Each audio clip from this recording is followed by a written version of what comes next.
Hey,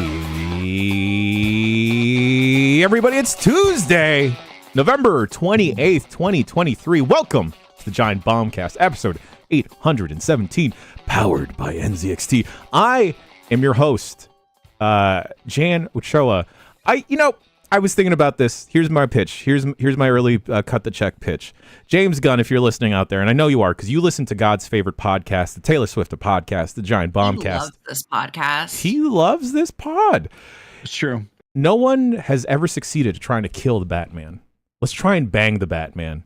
Yeah. Let me introduce my villain that I'm willing to play, because not pro bono, but pro bono. Instead of trying to lure the Batman with a bunch of riddles, I'm just going to use a bunch of pickup lines and bed the Batman to bang the bat. You're just pitching a classic honeypot. Are you going to achieve anything from it, or is your only goal to have sex with Batman? Yeah. I mean, come on. I haven't thought that far ahead. So instead of using a bunch of riddles, I'm going to use a bunch of pickup lines. And from now on, I want everyone to call me the Rizzler. Anyway, co-captain of the ship, steering it as always, keeping the news on board. He's our own King Shark because he wears fun little hats. You just don't see it sometimes because he keeps that private. It's my secret. That's us. Right. Yes. Yeah. Jeff Grubb. Howdy. Yeah, I'm gonna steer the ship right into the rocks. Let's just ground this thing. I got no idea what we're doing here. It's gonna be one of them podcasts, Jen. You think that's gonna be one of them episodes? I don't remember how to podcast. I was telling you this yesterday. Me neither. I went a couple days without talking in front of a microphone, in front of a screen. I don't know what to do with myself. The turkey make you forget. It's the chemicals or whatever. Yeah, the tryptophan. Turkey make you forget. It makes you sleepy and not know how to do podcast anymore. Exactly. King of turkey and all other avian birds to consume, our own Jeff Bakalar. Wait, I get that? Do you not want that? Do you not want to be the Birdman? Turkey King?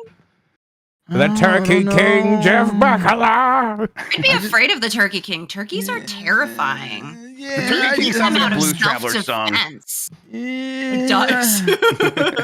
What about? I don't know if I want that heat. What about the ham man? What about the ham man? Well, that just feels anti-Semitic. Oh, okay. Yeah, that is fucked up. That's Trafe, motherfucker. No, yeah, I mean, I could own that. I like chicken. Chicken's probably my favorite animal to eat. Okay. Boring. I'm a boring guy, you know? What can I say? I like fried chicken. You know? That's my thing. Listen, turkey's bullshit, though. I had brisket for Thanksgiving this year because turkey is the most mid poultry you can possibly ingest. It's just silly and plain. Chicken is a blank canvas. We all know this to be true. My Thanksgiving was great. Thanks for asking. We didn't finish introducing everyone. Sorry. So we can't talk about the stuff. Yeah, we're not allowed to talk about. He doesn't care how your Thanksgiving. Thanksgiving for King of the Turkeys. Yeah, you do want to know how the King of the Turkeys is doing on Thanksgiving. Yeah. Like that's real hit or miss. That's first on the docket here. Yeah, I thought I was the guy, and I was meant to speak about turkeys, but I guess not.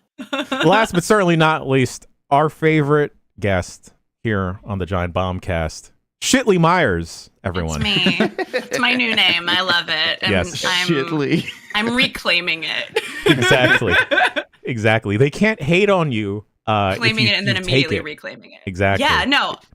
It's like come up with a different one. This one's mine because I love it now. Shitley Myers. I love it's an adverb. Sometimes you see something and you're like, wow, the hate mail game here is so strong. And sometimes you see something like, he didn't even try. That's so fucking funny. It just makes it better. Makes it like a little Christmas card. I've had people on Twitter suggesting like legitimately good puns. I'm like, no, these are getting hurtful. I like the other one. Yeah, let's just stick with Shitley. Yeah, that's the one I like. This is gonna Bailey and I are gonna spin off and do our own villain podcast, Shitley and the Rizzler, where we rate your advice for any and everything. I hate to punch up your name after making suggestions about mine, but I do feel like if we're gonna do like a buddy cop show title, it should be Shitley and the Riz. All right, I'll take it. And then we need like Grub or Bacalar just pounding a hand on the table. It's like, get me the Riz and Shitley. Well, you're the one with ratings. Bacalar, how was your Thanksgiving? No one else told me about their Thanksgiving. I don't want to know. Thanks for asking. It was fine. Did I hit record? I did. Okay.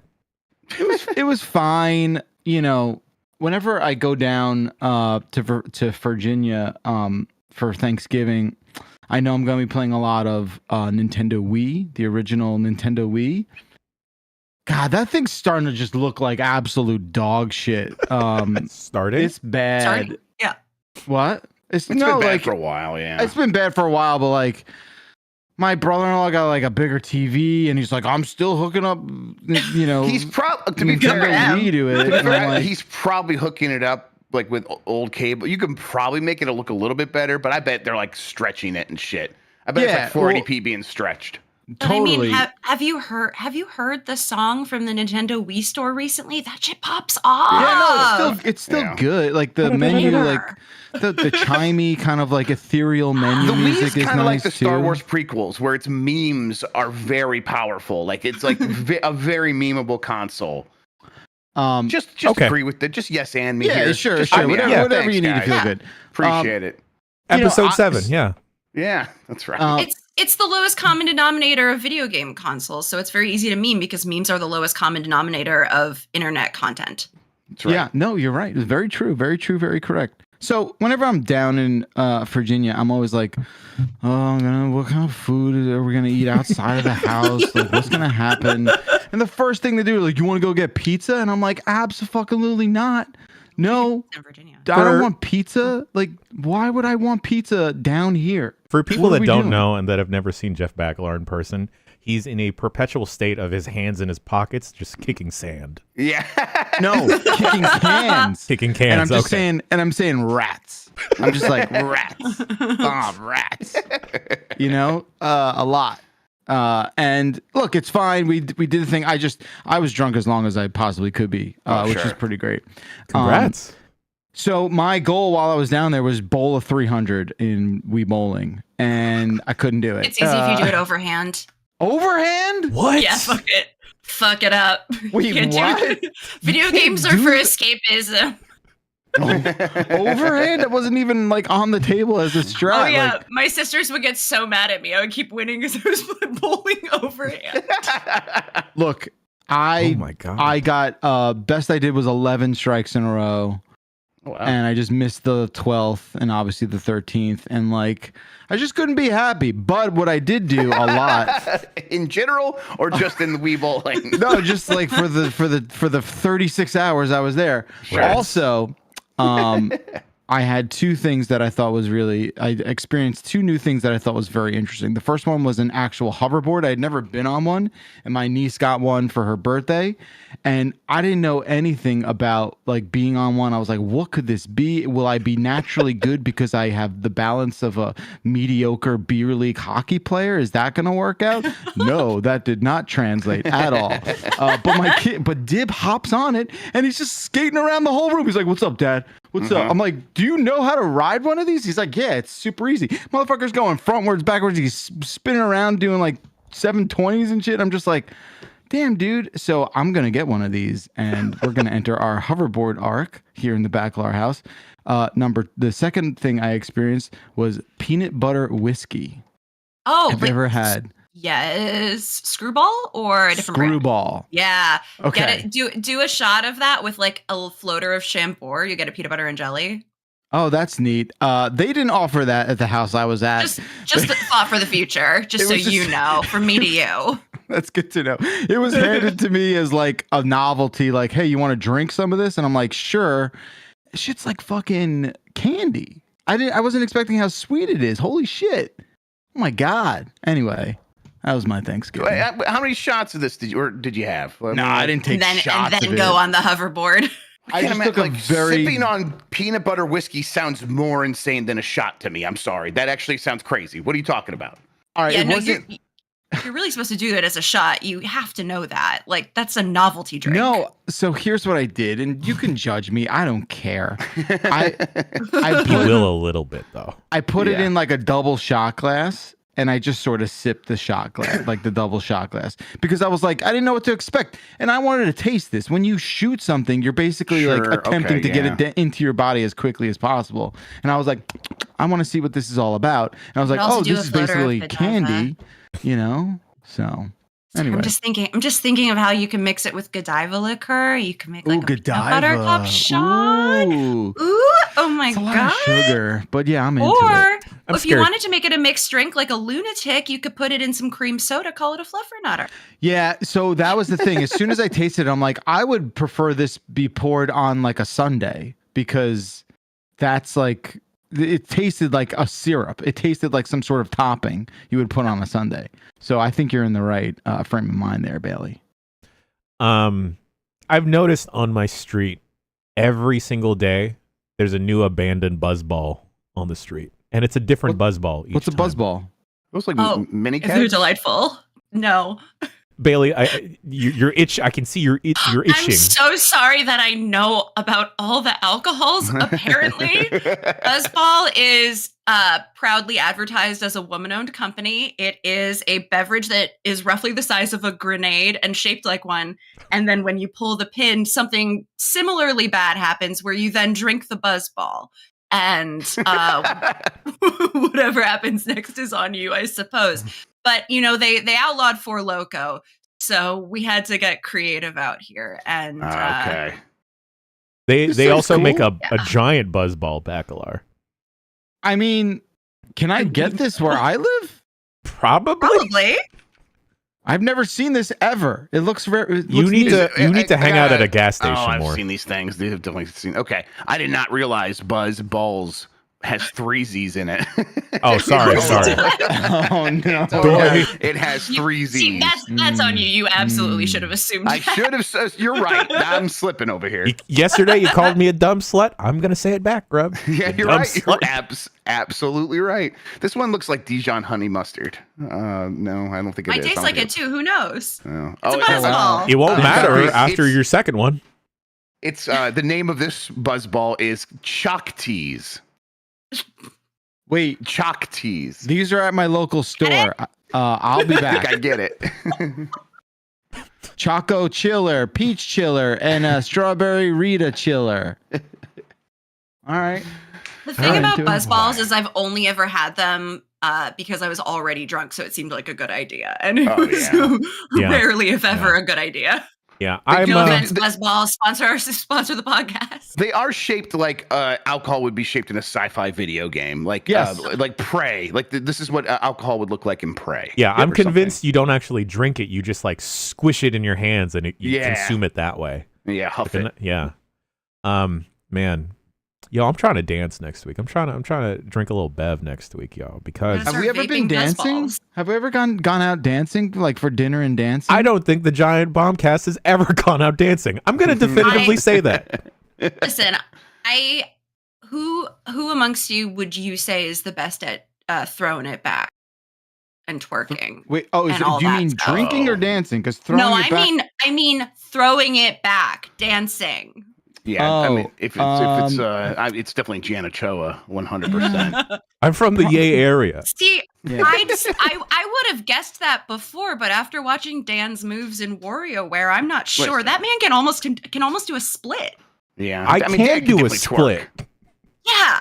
You can do a split, Jan? I can do a split. That's part of the Rich Jan lore of this website. You want to be a goalie? You want to be a goalie today? Front ways or sideways? Both ways. It doesn't matter. Whoa! Jan, okay, wait.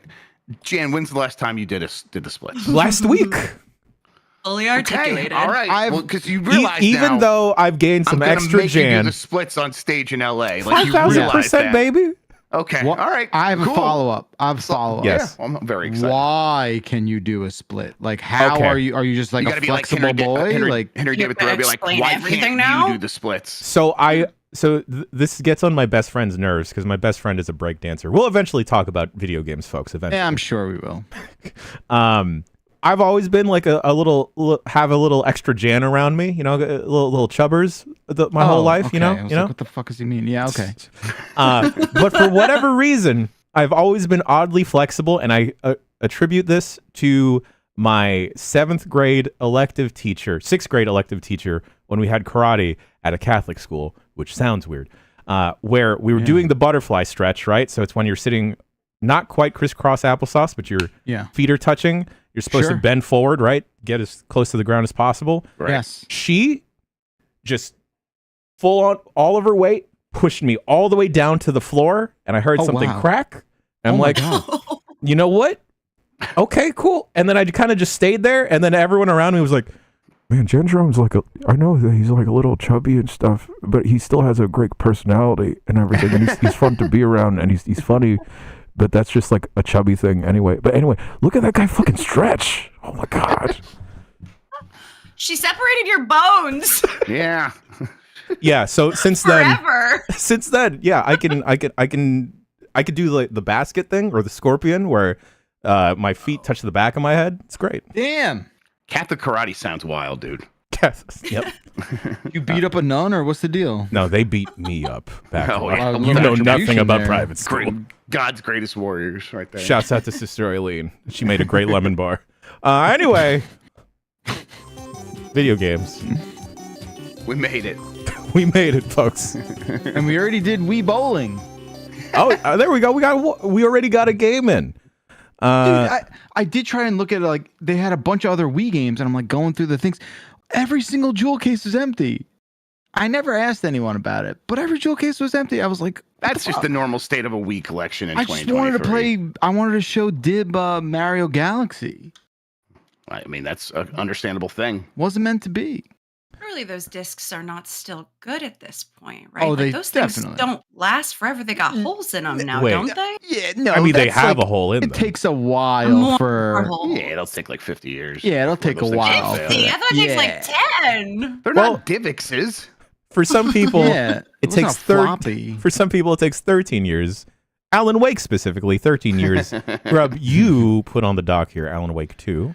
Yeah. I wanted to do a little check-in. So I played a little bit more on the site yesterday. I am through. Well, I think I'm through the first part of Coffee World, anyhow. And I am I get it now. I get what is good about this. Yeah, I mean, it's like it's been a journey for me where I'm like, everyone builds it up so much, and I'm like, okay, it is the game I thought it was. It is like, hey, most of the gameplay is gonna be poking around, looking for stuff, and then we're gonna throw some of the wildest shit you've ever seen in terms of storytelling in a game at you, and I hope that's your jam. And it's like, once I accepted, like, oh, I'm here for that, that's fine. I'm like, okay, I totally get what this game is, and I'm really enjoying that part of it. It was actually a little bit difficult coming right off of Resident Evil 4 to come back to this and be like, oh, okay, that Resident Evil 4 just plays so well. And now I'm like, they're just different things. I know they feel similar, they occupy a similar part in my brain, but now that I'm like taking them as their own things, it's much easier to just like fully get into what Alan Wake 2 is doing.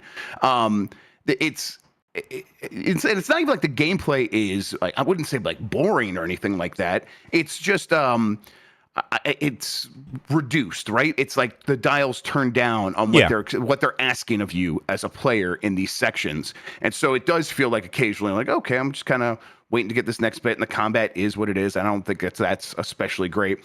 I do say I like the puzzles because they're my kind of puzzles where I'm just like, okay, observe the world a little bit and go solve this thing, and that's been fun.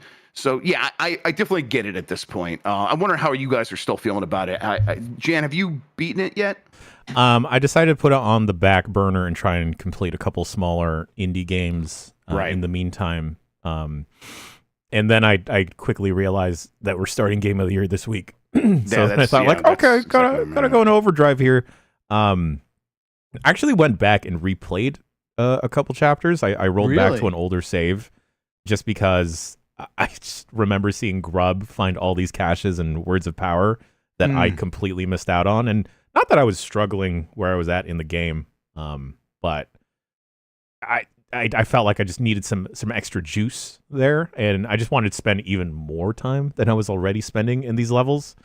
So I don't know if I'm just going to roll with that older save because I just went back a couple chapters, but man, I'm still digging the shit out of it. I thought a couple of weeks removed from playing it would kind of take me out of it and maybe remove the recency bias of thinking it's absolutely amazing.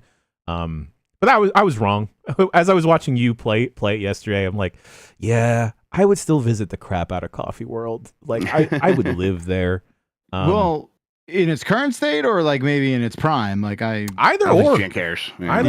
Either or. Oh, let's do some urban exploring. Let's steal an animatronic. Some Come on, urbex. let's go streaking at Disneyland. Let's just do it. It's You real could. hot right now. Genuinely, I found out about that because it's all of my friends were there when it happened. Oh, So I wow. wasn't just like finding out on the news. My friend was like, he approached our boat. I was Your like, friends got to see a dick? what? Wow. Yeah. And I'm like, there are very few places where I wish to see a dick unexpectedly. Disneyland, bottom of the list. For sure, especially Small World, where your hackles are already raised. Oh, did you know the doll's hair grows? Jeff? Jen and Jeff's, did you know the doll's hair grows? Of course It I do. does What the not. What are fuck you do you saying? mean? Yeah, what does that mean? What This are is not you made up. saying? This is a real thing. Okay. Don't start that But because before you go- it's cool as hell, but also fucked up. Before you explain that, Sorry. Bailey, because you need to now to these two. I got beef with Small World because sometimes there's a Filipino doll, sometimes there's not. I'm like, what the fuck? I see my fellow Sesians. Let me bang with Booked and them. busy. Let me bang with them. Okay. Anyway. Yeah, I think everyone's Hair got growing. some bone to pick with Yeah. It's a Small World. Depending on every walk of life, I think has a justifiable bone to pick with that ride.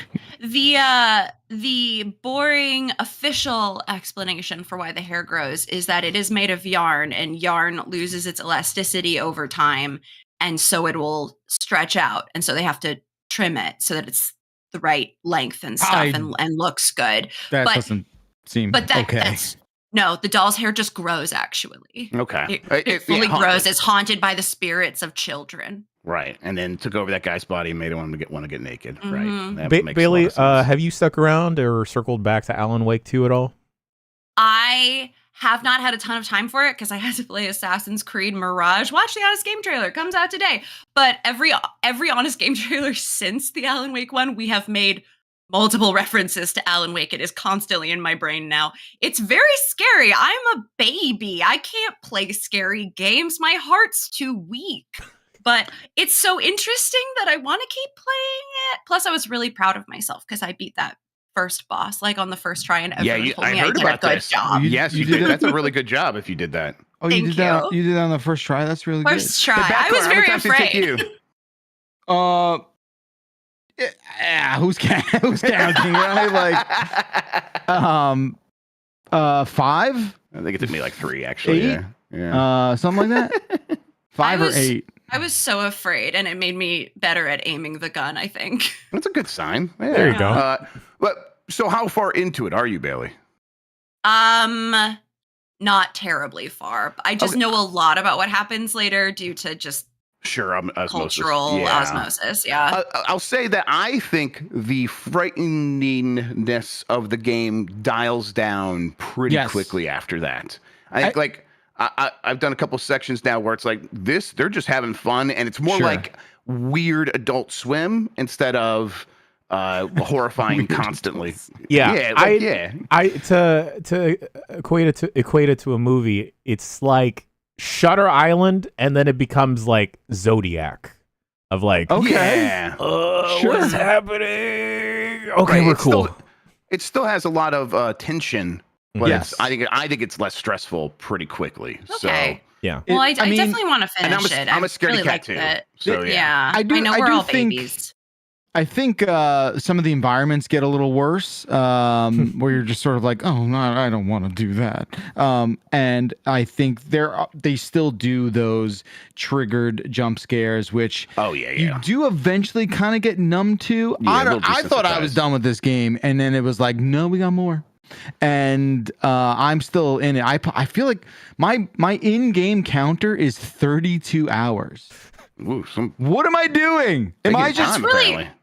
It's like a I- record for you guys. for this guy? Maybe for sure. I don't think I've played any game for 32 hours. Maybe I have been doing a lot of the new Call of Duty. We could talk about that maybe a little later. Oh if you yeah, I want, want to hear your thoughts. but yeah, I still think. Oh, and also for people who've made it to, I don't want to spoil anything, but there is like a part where this isn't that bad. You're in a movie theater, and you can like watch pretty much like a whole movie. It's not a whole movie, but it's probably like a 15-minute Jimmy Jam. Jan, That's did a you long watch time. the whole movie? I was at war with myself of like wanting to keep going or just It's sit there and 20 watch the movie. Lexi said it's 22 minutes. I didn't realize. Man, okay. And then I just watched it couldn't- 3 times. I I'm gonna just watch couldn't, the whole thing. because I was like, oh man, am I just gonna leave right now? Like, I want to see like what the real Audi actor looks like. I want to hear that guy a little bit, and it's just fun. It's just fun. And I watched the whole thing, and it's fucking weird. It's definitely like So a student cool. film weird. If I played through it really fast, like that section, and watched that movie later on YouTube, would I be fine? I think you'd be fine. I wish I yeah. like. I mean, I think it's very neat how that movie just starts to play. Like you know, I still find that game very engaging and very, you know, I will say this. I'm at the point now where I've like kind of lost the narrative thread a little bit, and I'm just like, all right, Sam, you're just, I'm just gonna have to hear you do a podcast now, because I would. I feel like I was there, and then the last, I'd say, you know, 4 hours of my playthrough, I've just been like, oh, I realize we're in like the third act here, and we're trying to like, you know, stick the landing, and it's good, it's enthralling, and it's not dissimilar to any sort of like cerebral, you know, sci-fi prestige movie or show where you're just like, I was following, and then all of a sudden I lost it, and I would really appreciate a recap. But yeah, I still am absolutely all tied up in this. I'm still Awesome. really digging it for sure. Yeah, I'm glad I'm continuing to come back to it, because it is just like, all right, I'm enjoying what they're doing here, and all the storytelling stuff, all of the tools that they deploy is impressive, because you don't see that anywhere else. Yeah. So I'm very appreciative of what they're working with. And you know what, Grupp? Like I didn't want to say this to you, but now I think it maybe there's a little bit of truth to it. I think the way you played it, where like we were watching you play, I think that is almost a bit of a disservice to like the experience that Jen and I individually have probably had, and Bailey obviously have had with this game, right? Where like, a lot of that stuff happening to you by yourself is a bit more powerful. I think I could see that. Yeah, I know what you mean. I will say though, the other side of that is when something mundane happens, or I just walk past something, and then you guys go, "Oh my god." Exactly. That like, makes me like more curious and more Totally. like, whoa, something special is happening with this game if they're making connections like that almost constantly. So yes, it makes you feel the game is really well thought out in a way that I haven't realized yet, but the promise of that being sewn into my experience has been very helpful. Right. Like we're giving you like the fan commentary almost, right? Yeah. Where like, you know, you sort of need to split the difference with that. Yeah, I needed that a little bit. Now I think I'm at a point where I think I'm good. Yeah. And you know what you talk about with the combat, like I do think the combat is pretty good. I do like that wrong loop with it. Yeah. I do. There are times where I'm like, man, I haven't done any of that in a while. Mm-hmm. I do think some of that is sort of mitigated with the kind of potentially intense puzzle solving. I do like the majority of the puzzle stuff. I think sometimes I like stumble over a key that was hidden in a corner, and I'm just like, well, I don't know what this goes to. Yeah. Well, not even that. We were just like, how was I going to fucking find this? Like, I just stumbled upon it. You know, that aside, most of those are super satisfying. Yep. Awesome. Yep. Awesome. Good game. Well, going from one Remedy game to a game that is definitely inspired by Remedy, I've been playing El Paso Elsewhere. This came out a couple months ago. I have heard amazing things about this one. Please tell us more, Jan. You can tell that I like this game a bunch because I'm constantly, while I'm playing it on Steam, just hitting F12 because of the story beats happening in the game. The actual gameplay, I'm not the biggest fan of. I'll be honest about it. This one is like the Max Payne right? Yes. Okay. Yeah, this is the Max Payne so you have bullet time where you can slow down time, you have a meter, or do the dive where you slow down time, and you'll have like 2 pistols, you eventually get shotgun, Tommy gun, etc., etc. And the gameplay loop is not my favorite, because generally you are just dumped into a level, find the hostages. Once you get all the hostages, head back to the exit elevator. That formula differentiates a couple times, but the levels where I wind up remembering the most is more so where they fudge around with the environment. You're dumped into like a motel at the start of the game, and then you just descend down an elevator, and whether the elevator's actually descending down a physical space or whatever is to be determined from where I'm at in the game. But it'll fudge around with the environment where like, oh crap, everything's small now, or there's a lamp that's floating in the sky. Now I'm in a graveyard, and then it'll mix like the graveyard with the motel you were in.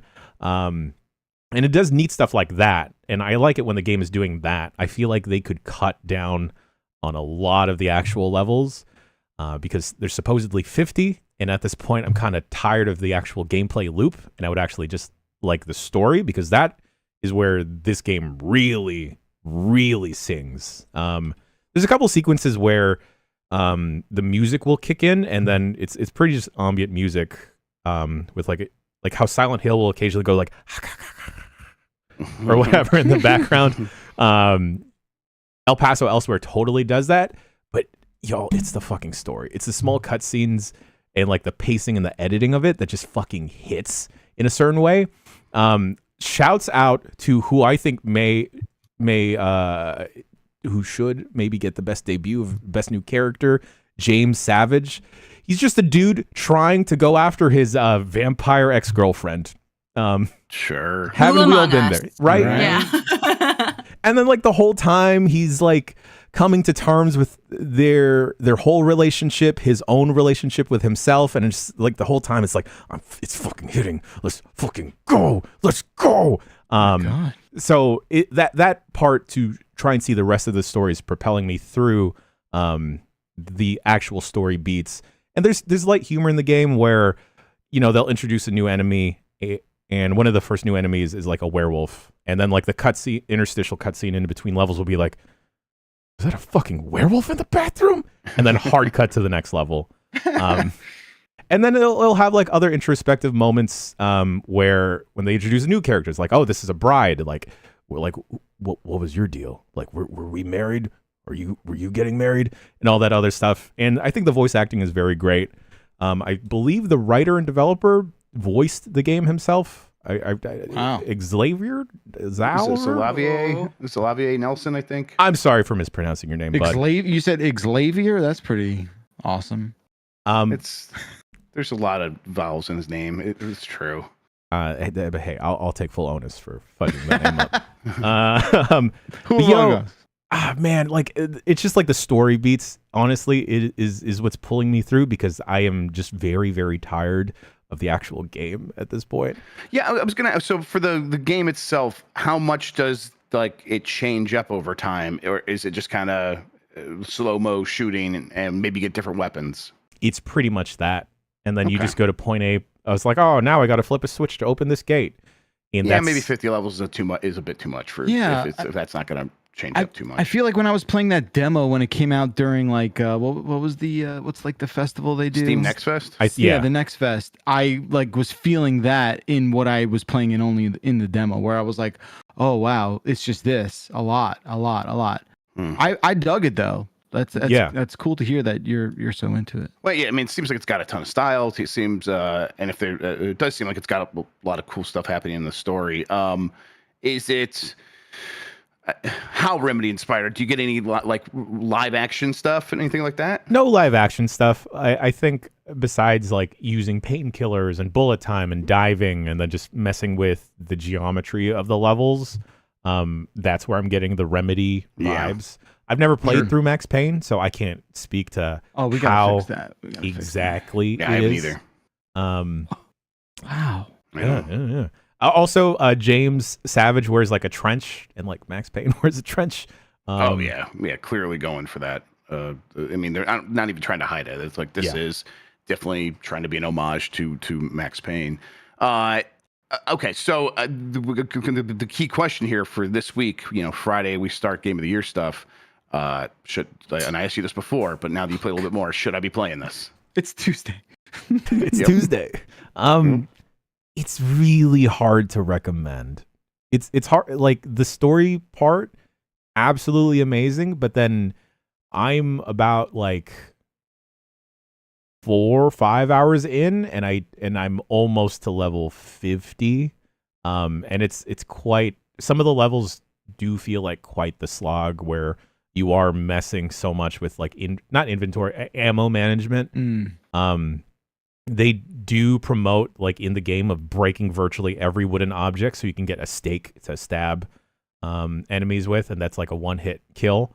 But I've just found myself very frustrated at occasional parts of it, because the difficulty ramps up out of nowhere when they just throw a bunch of enemies at you. There are modifiers that you can fudge around with every time you boot up the game, so you could have infinite health, infinite ammo if you want, or like increase the efficiency of health pickups or how much you get damaged.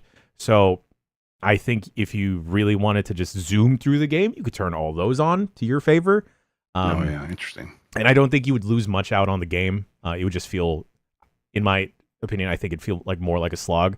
But like, I know it sounds like I'm harping on the game a lot, but I'm telling y'all, like the cutscenes and just like the pacing of it's just at such a frenetic pace. And I hate using the word frenetic.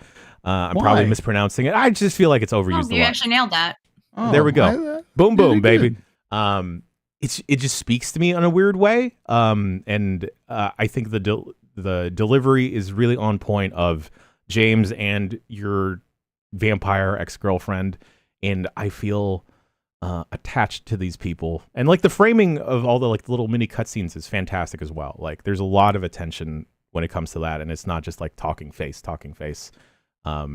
It's beautiful, given the kind of shitty PS1 dirty polygon vibe that it's going for. Yeah, I mean, I'm still really into this. It's cool. This look of taking early PC games or early 3D games of any kind and giving them like good lighting and calling it a day. Like, yeah, that works for me a ton. I think it has a pretty cool look. I like trying to place El Paso Elsewhere in my head, but like as you've been talking about it, and I'm like, wait, is it?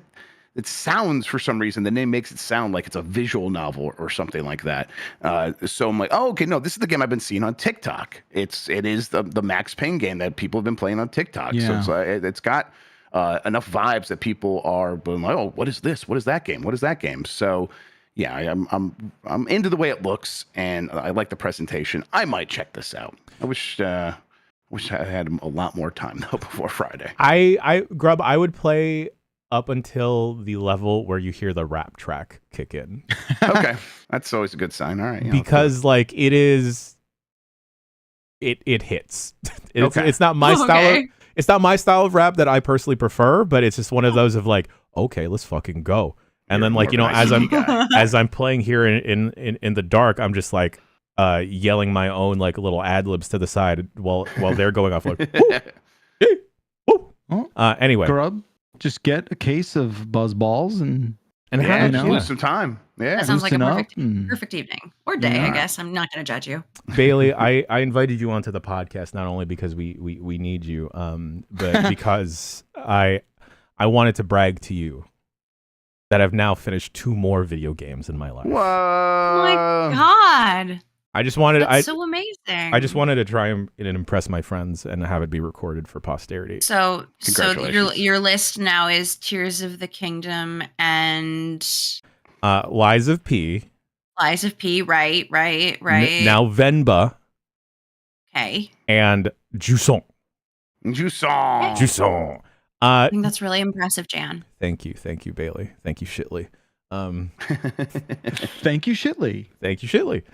Venba, folks may have seen this popping around as well. It's gotten a lot of buzz. It's a very, very quick game. You could definitely beat in one sitting, maybe like 2-ish hours. So should we really count that as a full game then, huh? So it follows the narrative of your immigrant mother immigrating to Canada with your pops, and then it's a really sweet game. It's more so about the story they're telling. It kind of looks like it is a cooking game, like a cooking mama, but really your mom is just putting together recipes, and the story is wrapped around it and everything. And if you are a child of immigrants, specifically first gen, then I 5,000% not recommend, and am telling you, you need to play this because this deals a lot with cultural identity crisis of growing up, whether or not you want to assimilate to the greater culture of wherever you're at. Here it's in Canada. For me, it was like in the US, and then just kind of dealing with those like racial stereotypes of like, hey, I only know this thing about Indian culture. Like, you like tikka masala, right? And then realizing like, oh, you know, yes, Indian, but there's like different aspects to being Indian, and that's not the only thing that my people eat.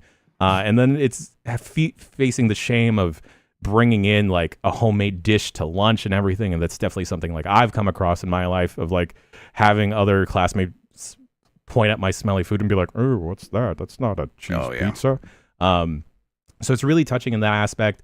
It deals a lot with they touch on just being proud of the culture that you come from, and it really touches on how the first generation immigrant experience can feel like being a tourist in your own culture, where yes, like that is a part of me and I speak the language kind of and I can read it kind of, but me being Filipino American, and in this instance the son character is Tamil Canadian.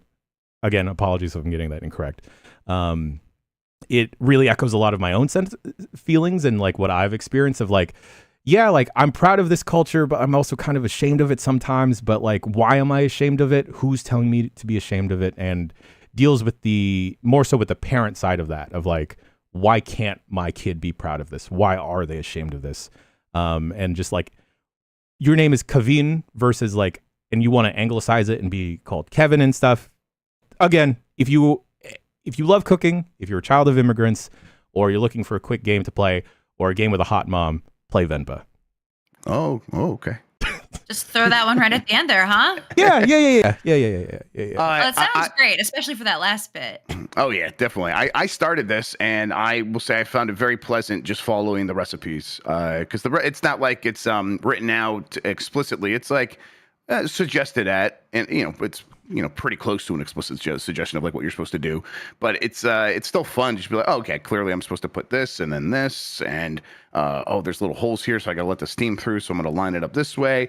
And just going through those processes is really satisfying, especially because it's like I am making foods and using like electronic kitchen devices that I've never seen before. And it's, oh man, I'm always fascinated by those things. And it's like a safe space to play around with that in someone else's culture and have them kind of tell stuff from their perspective. I'll say that I don't know if this is a lesson that gaming has learned so much as other mediums, but like specificity is like what makes storytelling really work. Yeah. And telling a very honed in story about a certain kind of person from a certain place that's experienced a certain thing.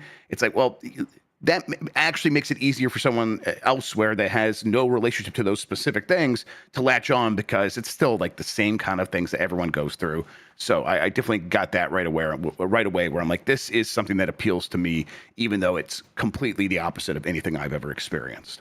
Totally. Yeah. 5,000%. And it's on Game Pass if you got Game Pass. Oh, cool. Yeah. Easy. Slam dunk. Slam also, dunk. Dan, you buried the lead. The dad's also hot.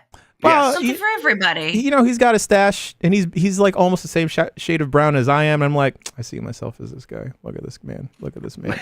There's also a frame where like my guy might be smoking a fat Dutchie. Hell yeah. Hell yeah. Seems like a cool dad. So he can hang? I gotta play this game. You gotta play this game. Moms, dads that party. Let's go. Shitty kids. It's got something for everyone. Also, real quick, I just want to touch on and quickly talk about Jusant. Grub, you mentioned this a couple weeks ago. Now, I don't know if you've finished it, Grub. I've not, but I intend to go back to it. I'm excited to hear that you finished it. I know that the sprint to Game of the Year is insane with all these other titles popping up, but again, I implore you, if you have Game Pass, if you have access to that, devote maybe 3-4 hours to playing Jusant. I got really tired of it, and I knew that I was close to the end, so I just kind of powered through the climb and continue to climb in this game. I had a lot of issues with it too, Grub. I don't know if you came across it, but of like collision detecting being super weird. It gets weird, yeah. And like they telegraph really well what you can throw on and like clutch onto to climb through stuff, and sometimes that just wasn't connecting for me personally. And like, yep, that's definitely happened to me too. Like the jumping mechanic where you're jumping to like another handhold or whatever, like would fuck up sometimes for me. But here's how to get an easy cheap pop from me. Throw a fucking space whale in your video game. Space? What do you mean space whale? What is that? Space whales. Whale from space? Well, Space whales in whales in space. This is the one that you have a little cutie in your backpack, right? The little That's right. cutie, yes. Is he safe the whole time? I need to know this before I embark on this mission. There's a moment. Space whale. There's Got a it. moment, Bailey, where your cute little squishy friend does get hurt. I can't play it. I'm not going No, to. no, no, I couldn't only even for get a through the little bit. beginning part of Stray. He only gets hurt for a little bit, and then like it immediately gets resolved. There's just Aw. like the moment in it, Aw. which I think I need to put that on the doc for best moment of the year. It just like, okay, let's go. Shouts out to Space Whales. Yeah, I've heard the final climb is very exciting. So yeah, I might check it out. Yeah, I was gonna say that maybe that's a thing you could just YouTube and fully experience, but like, I'm just gonna beat it. Yeah. So I like that game. I appreciate it. It does seem like Dotenod got to a point where it's like, we could spend more time perfecting this, but we kind of got it to where we need to get it. And I think I like what I've played of it a lot. It does a really good job of evoking emotions without doing a lot of overt storytelling or throwing in cutscenes. And I really appreciate that. And then I just enjoy climbing games. There's climbing games in VR. I like just climbing in general in video games. And this is like a really good one of those. So that was probably enough momentum to get me back into it, and hearing that the ending is very good, I'm going to check it out. Yeah, I think it really delivers there, and you can skip the notes and like the little pickups and the rock stuff, Grub, if you just want to Mike Minotti critical path your way through the game. That's right. Yep.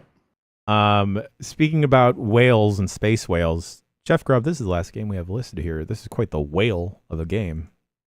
Baldur's Gate 3. Yeah, I've been trying to stick to this game a little bit more. I just got out of my depth with my character party, where we were all level 2, and we were taking on like level 5 or 6 people that were like part of some main quest. Excuse me. I don't know what's the main quest and what's not yet. Still, I'm just kind of like doing things that the characters I like are asking me to do for the most part, while also trying to get cured of this thing that's in our head. And that's just living, baby. And that's just living. That's like, we're all dealing with that, aren't we? And I got to this point where these characters were just wrecking my shit, and everyone's like, just turn down the difficulty. Just turn down the difficulty and get through all this stuff. And I'm like, oh yeah, I should just do that. And so I turned down the difficulty to the easiest setting to basically like get out of this jam, this pickle I put myself in, and now I am starting to build up some momentum where I'm leveling up, and I'm getting back over to a place where it seems like maybe I should have been in the first place, and I'm solving some of these story quests, and they're almost always interesting. I'll say I like it whenever I'm in a dialogue tree in this game. That's always a good time to be like, how can we play around with these characters? How are they going to mesh together? And then we get back to the world, and it's like, oh, I left my backpack somewhere. Go look for it. And it's like, well, this is not very fun. Why am I looking for this stupid little thing in this world? It's like real life, baby. Yeah, and it's like it's hard to see these things. I'm like, I found it. It's whatever. But the game mostly is these cool dialogue options and then a pretty cool combat system that I'm still getting the hang of. I've heard people really build it up like, oh, you can set off these chain reactions and have all these cool physics interactions that happen in combat. And that's I really like those kinds of things. But I just am either having a difficulty wrapping my head around what is possible in any moment because there's so much to learn, or I'm just not very creative, which is entirely possible. So I'm like, okay, I'm still kind of feeling that side of things out. But as I get into any situation where I can have characters like face off in a battle of wits and I'm rolling dice, that continues to be very exciting. So I'm pretty on board with this game at this point. It's not like rocketing to the top of my game of the year list or anything like that, but it's been a very good time. And it's the game that I am playing the most leading up to game of the year. It's the one I want to like have a good grasp of at this point. And yeah, it continues to play really well on the handheld PCs. So yeah, I'm enjoying it. Are you doing? Yeah, that's the thing is, I keep going back to it too, and I'm just like, yeah, no, for me, that's game of the year thing. This is the one I'm still playing. Like, I just started a Dark Urge run, and it's been very fun. I recommend to anyone who wants to support women's rights and women's wrongs. Although I guess your Dark Urge character can be a man too, whatever. Fuck. Yeah, sure. But mine's the hottest woman you've ever seen, and all she wants to do is murder. Shitly and her bloodlust. What can we say? It's one of. She's amazing. And she's fucking the vampire who loves that she wants to murder. It's all working out. Okay, yeah. See that right there, the anecdote there, that sounds amazing. Like the fact that all this stuff is possible in the game. So yeah, I'm gonna keep messing around in it and see where I come out on the other side. I just don't think I have the time. I'm just gonna defer to the crew and and trust that everyone else has played enough Baldur's Gate 3. Janny baby. Oh yeah, it's too late. It's too late for you fellas. I'm sorry. Yes. I don't care how long this plane ride is out to that godforsaken state. Not playing that. Not doing it. Go play the dark horse that we all don't want to admit is actually the game of the year on that plane ride. Bacalar. Go play yourself some Pikmin 4. Yeah, I might have to bring along the Nintendo Switch that is basically being held together by duct tape and dreams at this point. Now that's a good reason to get a whole new one. There you go. Yeah. Not now, though. Baby. Not now. You're right. You're definitely right. But I just recommend this long. Someone was like, "Which Switch should I get?" I'm like, "None of them. None of them at all. Wait a year." Yeah, but they didn't listen. Yeah. Anyone been playing anything else? Bacalar played Modern Warfare, right? You've been playing that's talk right. about some COD? I'm sorry. Let's talk about some COD. Yeah, but got the COD boys. Listen, I had this Nicki Minaj skin. I wasn't gonna let it collect dust in the fucking corner. Okay, I had to that was my rock that question. shit. I was gonna ask if you were still playing as Nikki, and I'm so glad that the answer is apparently yes. Hell yeah. Absolutely. And it's injected a whole new breath of fresh air into the gameplay experience, let me tell you, because some of the sound bites that Nikki is rocking is amazing. Like, get out of my way, you dumbass bitch. Like, it's so sick. Incoming grenade. It's just they just made Nicki Minaj be a Call of Duty soldier. It's a fucking phenomenal. Anyway, yeah, that game. All these old ass maps. Everyone's played all these fucking maps a billion times. They just slapped a new fresh coat of paint on all this bullshit. But you know what? Game's fucking really good, and it doesn't try and look. It's very over the top. Was that like a bullshit jingle? Was I sorry? No. That was me. I was trying to wrap it up. No. I was trying to cue up some Nicki Minaj voice lines. That's crazy. I thought there was a soundboard, but there's just this video. Baby.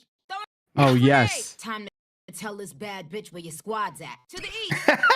Dude, wait, keep going. There's so many good ones. Play them all. 6.5 minutes of this. Yes, they're so good. She was in the voiceover booth for a while. Yeah, did the work. Yeah, Northeast, an entire morning. To the northwest, to the south, to the southeast, to the southwest, to the west. Took out their ammo box. Took out their armored boat. Took out their recon drone. Trophy systems up. Trust me, you want this bad bitch on your side. Yes. There's nothing better. There's nothing better than saying that. There's nothing better. I'm glad that you. I'm just picturing her doing all of those lines just like that in the booth. Like, no breaks, no nothing. That's just it. one to the next. And then she's a professional. She gets one take for everything. It's perfect every time. She's like, I'm going to knock this out before lunch. Let's go. I'm glad, Bacalar, that you can feel like you can girl boss now. And you can tell your buddies, like, I'm glad you can have this boss bitch on your squad. Yeah, she's just so cool. Like, I just want to hang out with her. And like all her jewelry is on display when you reload, and you're like, God damn, she's got like all these diamond rings on. You're just like, this is great. This is so stupid, but it's so great. Anyway, that game, like I said, they reeled some of it in a way where it's not as bewildering. They like stuck to a lot of like traditional like XP pops and like, different kind of like hallmarks of that game that feel maybe they're registering in like a very positive nostalgia kind of like way. But it's working really well. I think that game's a lot of fun. I think the temperature of like my normie friends is that there's less bullshit and because of that, we're just having a better time. Wait, what was the bullshit? It was just like distractions in like the game trying to get you to do other stuff you didn't care about. Yeah, I mean, again, like I just think it was very busy in a lot of like needless ways, and I think, like I said, they reeled a lot of that in, and you're not sort of like juggling some of the mindless minutia that would maybe kind of percolate under the surface. And I think they do a lot of smart things with like weapon progression, even though that in itself is like this, never ending laundry list of like incomprehensible objectives.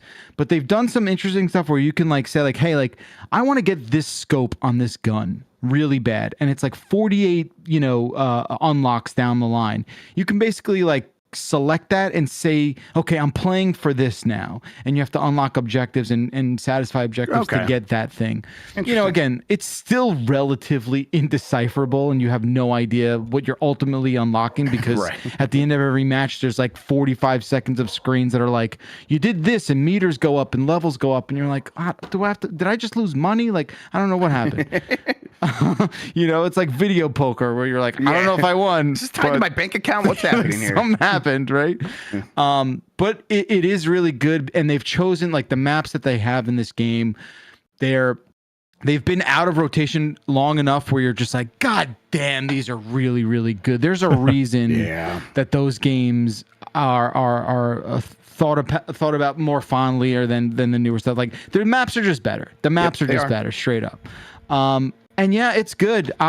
We're playing it actively. I always say this every year, the real true test, the barometer that we all have to keep our eyes on collectively, the entire gaming community, is whether or not Jeff and his normie friends play after the new year. If we're still playing come middle of January, this one's stuck. If we didn't, it's our version of like Groundhog's Day in a way. If we didn't, it's a stinker. And I'm betting 6 more months of Call of Duty winter. Yeah, exactly. I'm betting we're still playing in 6 weeks. Yeah. I've heard good things, and it's mostly about the tweaks to the running around and the gameplay, and then get the bullshit out of the way. And that's probably the right choice if this is how they were going to approach this. Totally. Where it's like, the wrong choice was all the other stuff they did with like, hey, let's just put shit out a really terrible campaign and make a big deal about that and all this other stuff. And it's like, okay, actually, if you dig in, it's just a really fun Call of Duty thing. But they can't sell a $70 game on that, because that does feel like an update. So they had to like focus on all this other annoying stuff that didn't matter.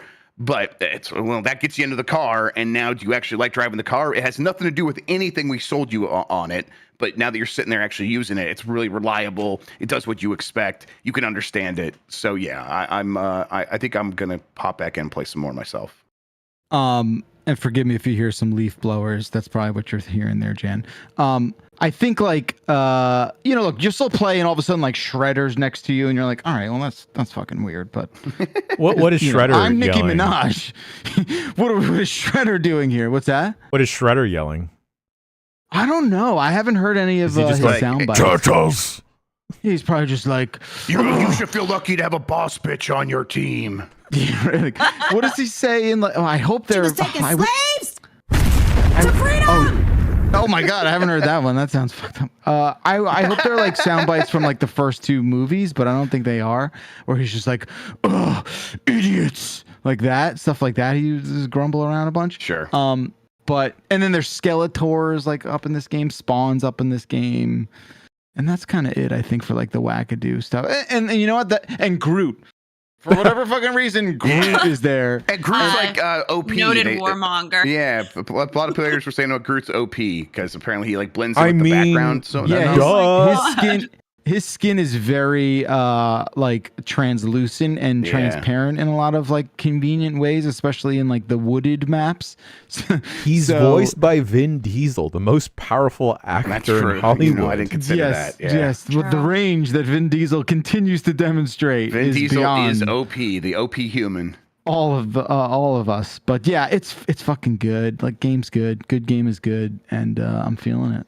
I'm going to click on a random button on a random Nicki Minaj soundboard that I found. Let's go. And pray to God that I don't get janceled over this. I'm very excited. Then we'll take a break. We'll be back. But with first, the wait. news. But first, if I could please, Please. can I please say something before we break? Please. And everyone, again, we need to let you know about Game of the Year tickets. Okay, I was told this morning that there is a very small number of tickets left.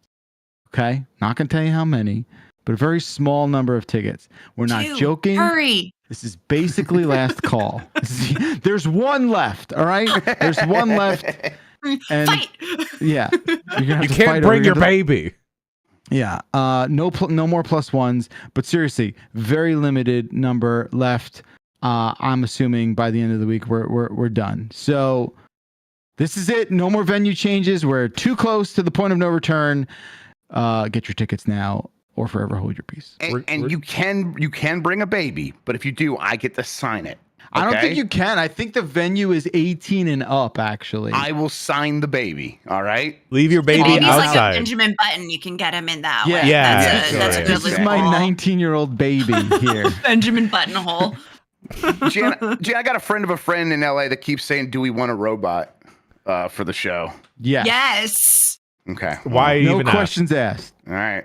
ask? Hey, if you're going to the Giant Bomb Game of the Year live, the real Game of the Year, let's be honest, folks.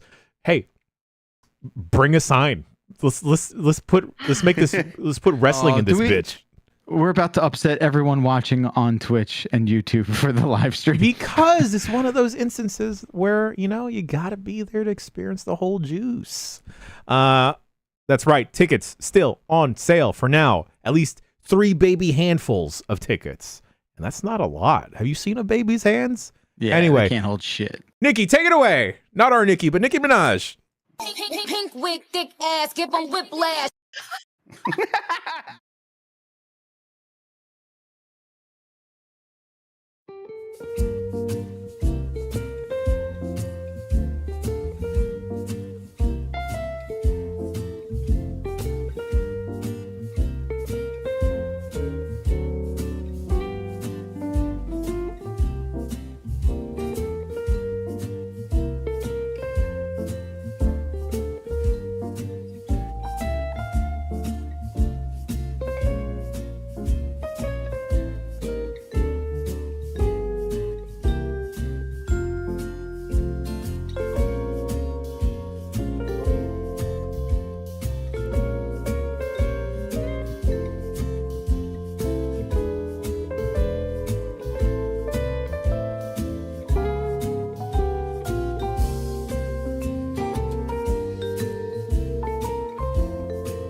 Hey, Nikki, should we keep doing the show? Should we keep doing the podcast? You can't get rid of me, bitch. I'm not going nowhere. I'm not going no fucking where. Hell yeah. All right, Nicki well, Minaj. I guess we gotta, yeah. I guess we gotta keep doing the show. So, Jeff Grubb, let's get the news.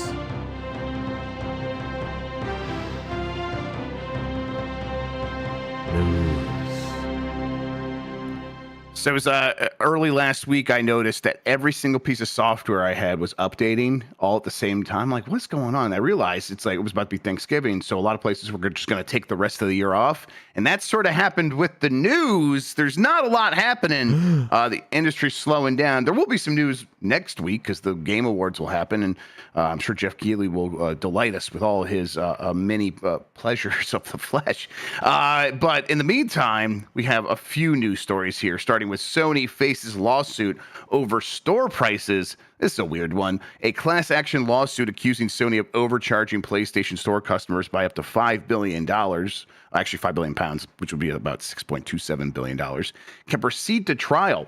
The lawsuit was filed in August 2022 by consumer rights campaigner Alex Neal on behalf of 8.9 million PlayStation customers. The lawsuit alleges that Sony abuses its dominant position in the market by charging excessive PlayStation Store prices. Basically, the argument is that on top of the cost to produce the game and make a profit for the developers and the publishers, Sony then takes a 30% cut, and that is way more than it needs to be, according to this lawsuit. And so prices are higher than they need to be, and Sony can get away with this because you can only get games through Sony on a PlayStation console. It's kind of like, well, that's everything. Yeah. It would be pretty... it's hard to see how this goes through and actually has a chance of winning unless it flips upside down the entire industry of digitally distributing software, which, hey, maybe that does happen. That could happen. Be funny. Hey, I would laugh. I do like, does this make any sense to you guys? I kind of see what they're saying. Like, yes, you can only get the PlayStation Store on PlayStation, but they did all the work to sell all those PlayStations. So at a certain point, it's like, yeah, they get to reap the rewards a little bit. I don't know. How do you guys see it? Yeah, I mean, they make the store, they make the games, they can kind of call the shots there, right? Yeah, it feels like that's the way it should be. But I go to a farmer's market. The guys that grew the oranges can tell me how much he wants me to pay for the oranges. Yeah, and like I could say no to paying that, and honestly, there are other options. You just have to get something other than a PlayStation. But I think they're arguing no. The PlayStation is the thing that has the most games, and some of these games you can only get on PlayStation. We'll see. I mean, most of this is going to be ambulance chasing. This does remind me though that there's another lawsuit happening right now against 2K for NBA 2K, and that one's a little bit more compelling. Apparently, they are getting sued for stealing people's money because what happens is people put money into the virtual currency in an NBA 2K game, and then that NBA 2K game gets replaced by next year's, and it doesn't stay online for as long as you would think. So there's unspent currency for many people sitting in those games that just disappears forever. And so a bunch of the players got together, and now they're suing 2K for stealing that money. And that one does sound pretty compelling because for what reason wouldn't the virtual currency jump over from one game to the next, right? That's Exactly. crazy. Just like my Ubisoft U points, right? All your sweet Ubisoft U points. I'm always pro consumers taking their power back. Even if the Sony one doesn't have legs, I support it. I think it's great. Class action fuck 'em up. lawsuits rock. The other day, I got PayPal $200 for some random class action lawsuit. 200? $200 just in my PayPal from a That's- class action lawsuit. And it's like, Man. you know what? Good. I hope I- more people get $200. I I hope gotta people get even know- more than that. Someone cut You the don't have to check, tell please. me on the show, but I think I might require it in private for you to tell me what got you $200 Yeah, in 'cause a class action. Because usually the it's most you about guys- $7. Yeah, I got like $3.50 from Red Bull once, and I'm like, what the Oh fuck? yeah, Where did no. this even come from? It was like one of those. I'll tell you later. But Yeah, it was that's- so valid what the thing was, but I wasn't actually negatively affected by it at all. Don't tell anyone, but I did get $200. Hell yeah. All right. My favorite one always is Nintendo having to like settle, and they're like, "We'll just get everyone a $5 coupon," so they have to spend more money on Nintendo stuff. It's I like, don't God want damn, a Nintendo! Why do you coupon. always get away with everything? What was that called when like mining towns used to do that to their Yeah, workers? company script. Yes, Yes. Yeah. Why are they allowed to do that? Yeah, What the it was fuck? wild. It's like the government's like, oh yeah, we really got Nintendo for all their like price fixing and stuff, and not working with all these companies. And Nintendo was like, we just gave everyone a reason to go spend more money on Fucking Nintendo stuff. insane. Yep, and that was why like early Nintendo of America was like, oh, they hired a couple of good lawyers like Howard Lincoln, and then they were like, Howard Lincoln, guess what? You're president of Nintendo of America now, because Nintendo of America is a law firm first and foremost for Nintendo. Yeah. So true. All right. Up next, The Division Heartland could release soon. The Division Heartland has been rated in Taiwan, suggesting the release date could be close. This is that PvP shooter for Division. Listen, I don't know. Yeah, please. Let's what? do it. Let's all do an exercise here. All right. Yes, sure, Humor sure. me here. All right. We're gonna Google the Division Heartland. Yes. No, don't do it right now, folks. Oh, okay. You two can play at home. I want you. Let's go around the horn here. Let's describe what you think. What you think the game looks like. I think it looks like a dude sitting by a tree with a rifle, and he's got his knee up, and he's just thinking like, "Man, I love the Heartland." Yeah, like there's certainly a windmill present in the background of the art. Okay. Like there's certainly some. Is it a windmill or is it a like water tower? I mean, they're interchangeable, right? Okay. Like, I mean, this is a place where tornadoes happen a lot. This is, I would imagine, maybe a white not picket fence, but like a white farm fence to keep some cows and shit in check. Yeah, like silo adjacent material we're talking, and that's the Heartland. That's what I'm thinking. Bailey, Maybe a horse or two. I don't know. I feel like it's a gacha game with anime waifus who are all holding rifles. They turn into boats. Yeah. so, I'm sorry, I blacked out for a second. I heard anime waifus, and I was like, "What?" Grub. Yeah, I think I've kind of seen a little bit of it. It's like close to like that Far Cry 5 game, but what if it's the Division instead? Sure. So Ubisoft really stretching their legs. If I can direct y'all to look at the stream real quick, I will pull up some marquee art. And I also want everyone to know it's the first time I'm hearing about this game. So this game that's been like I was right. in development. Nice. Yeah, look, water tower. There it is. Well, we got a water tower. That's a There we guy go. kneeling with a rifle. I think that's pretty spot on, Jen. And if you want any of those characters, you got to pay money and win them in the gacha game. Yeah. So Wasn't you're all expecting- right. Wasn't expecting the foliage. Yeah, it's the suburbs in the fall, right? That's what they're going This for. is so I don't know if it's Heartland. Maybe my definition of Heartland is different than Ubisoft's. Yeah, they probably think the Heartland is the Midwest, and they're just wrong. That's a completely different area. Where's the Um, Heartland? Man, I just had to play so much Assassin's Creed Mirage. I cannot even think about Ubisoft right now without getting angry. Yeah, I have a fun game to play. What Oh, was the last Ubisoft game I played? I'm You not played? sure I know. Yeah, that I played. I think it might be Mario and Rabbids, one of those. Nope. Oh. Was it Assassin's Creed Mirage? Nope. Honest Game trailer out now. Assassin's Guys. Creed Syndicate. I'm not joking. I don't know what it is.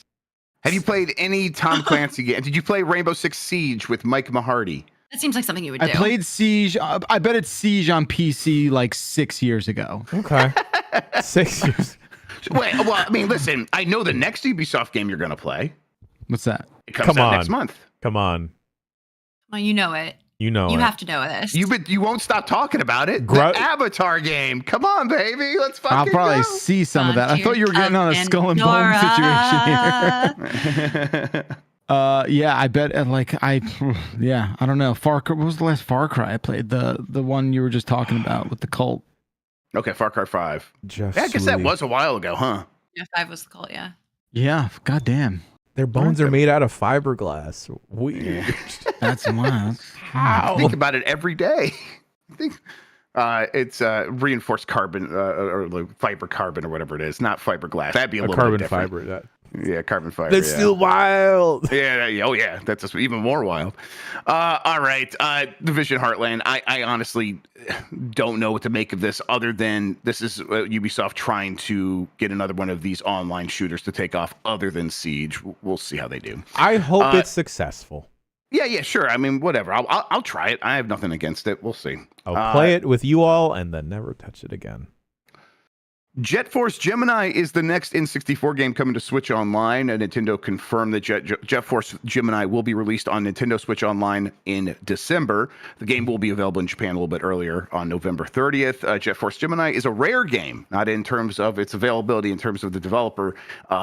They made this, and that means that, once again, Nintendo, Microsoft, and Rare had to work together to get this released, because I do believe this one is fully owned by Rare. But yeah, that's pretty cool. This one was not part of the original announced package of N64 games, and they haven't released the last one of those yet, 1080. So they're getting ahead of the curve here and sort of signifying there will be more N64 games coming to Nintendo Switch Online.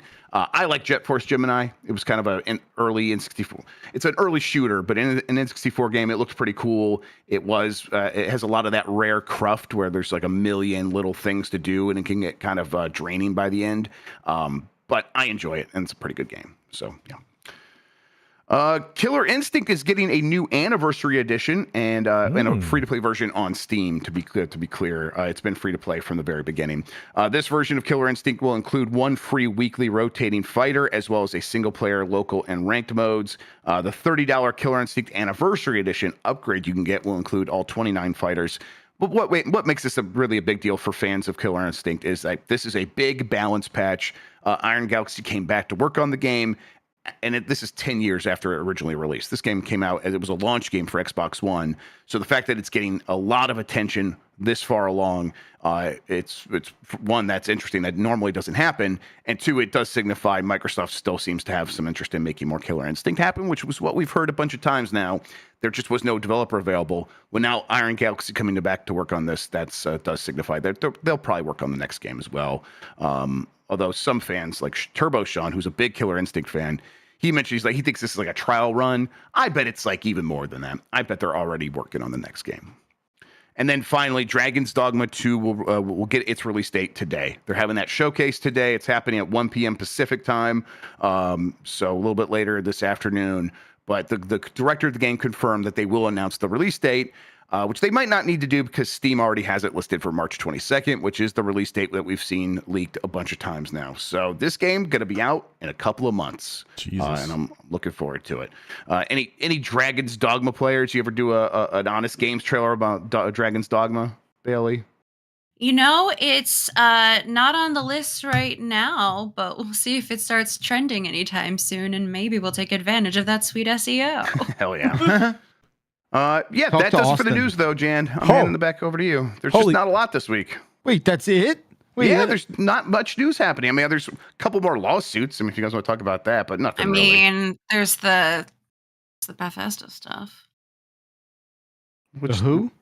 Oh, they've been responding to negative reviews on Steam. Have you not been seeing this? Oh, no, I didn't see this. What happened? Oh, tell me all about it. Our reporter in the field, Bailey Myers. Crazy. I can't believe you haven't seen it. Like, I wasn't looking at the doc, or I would have suggested it before we started. Well, tell us all about it.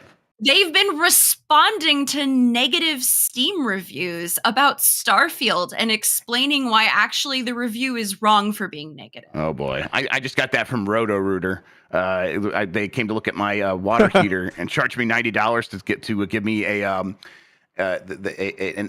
estimate for a gas heater, and I'm like, that's bad because I have an electric heater. So I just wrote that review, and then I woke up this morning, and they're like, you got a response, and I'm like, I bet I fucking did, and I just closed it, didn't look. So yeah, that's always a good sign when they're out there doing that instead of updating the game. Yeah, they're saying stuff like, you're actually incorrect for complaining that some of the planets are totally empty, because the point of the game was to show you how vast and awesome space is. And sometimes planets don't have anything on them. Like when they landed on the moon. I was like, guys. So, what do you think this is? Like, because this is obviously not Mr. Howard getting on there at 4 a.m. being like, I'll show these freaks on turkey and had to fucking get in there.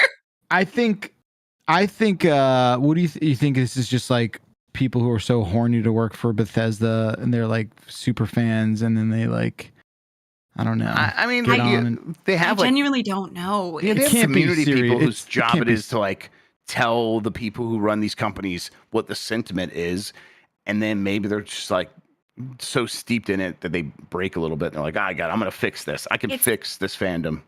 It's just so weird. It feels very like PR motivated, but it's also maybe some of the worst PR I've ever seen in anything. It's a bad idea. It's a really bad idea. Like, why would they do this? Yeah, and it's like they're so much better off if they just focus on making the game better. If they just did some updates and did that instead, like that speaks way more than going on the defensive. Yeah, going on the defensive. Yes. Yeah. Yeah. I desperately need to believe it's Todd himself, and he's just so upset that it didn't get nominated for shit. This feels like That sounds like exactly what's happening. I got a couple of reviews here if we want to read some key highlights. Yes. Oh, they're awful. It's got to be someone who like works in their like PR community. Yeah, PR It community. is. It's coming from their official account. Right, but that's what I'm saying. Like someone who they accidentally hired a fanboy freak and was like, some shit poster. I mean, it could be then, like a contractor of a contractor. Yeah, who knows? At a certain point, yeah. I hear it, can Jan. kind of see it where someone is just getting so frustrated with the public perception of the game. It's like, you don't fucking get it. This is how it actually is. Bethesda. Anyway, some key highlights here, and credits to Juicehead33 on Twitter for pulling these.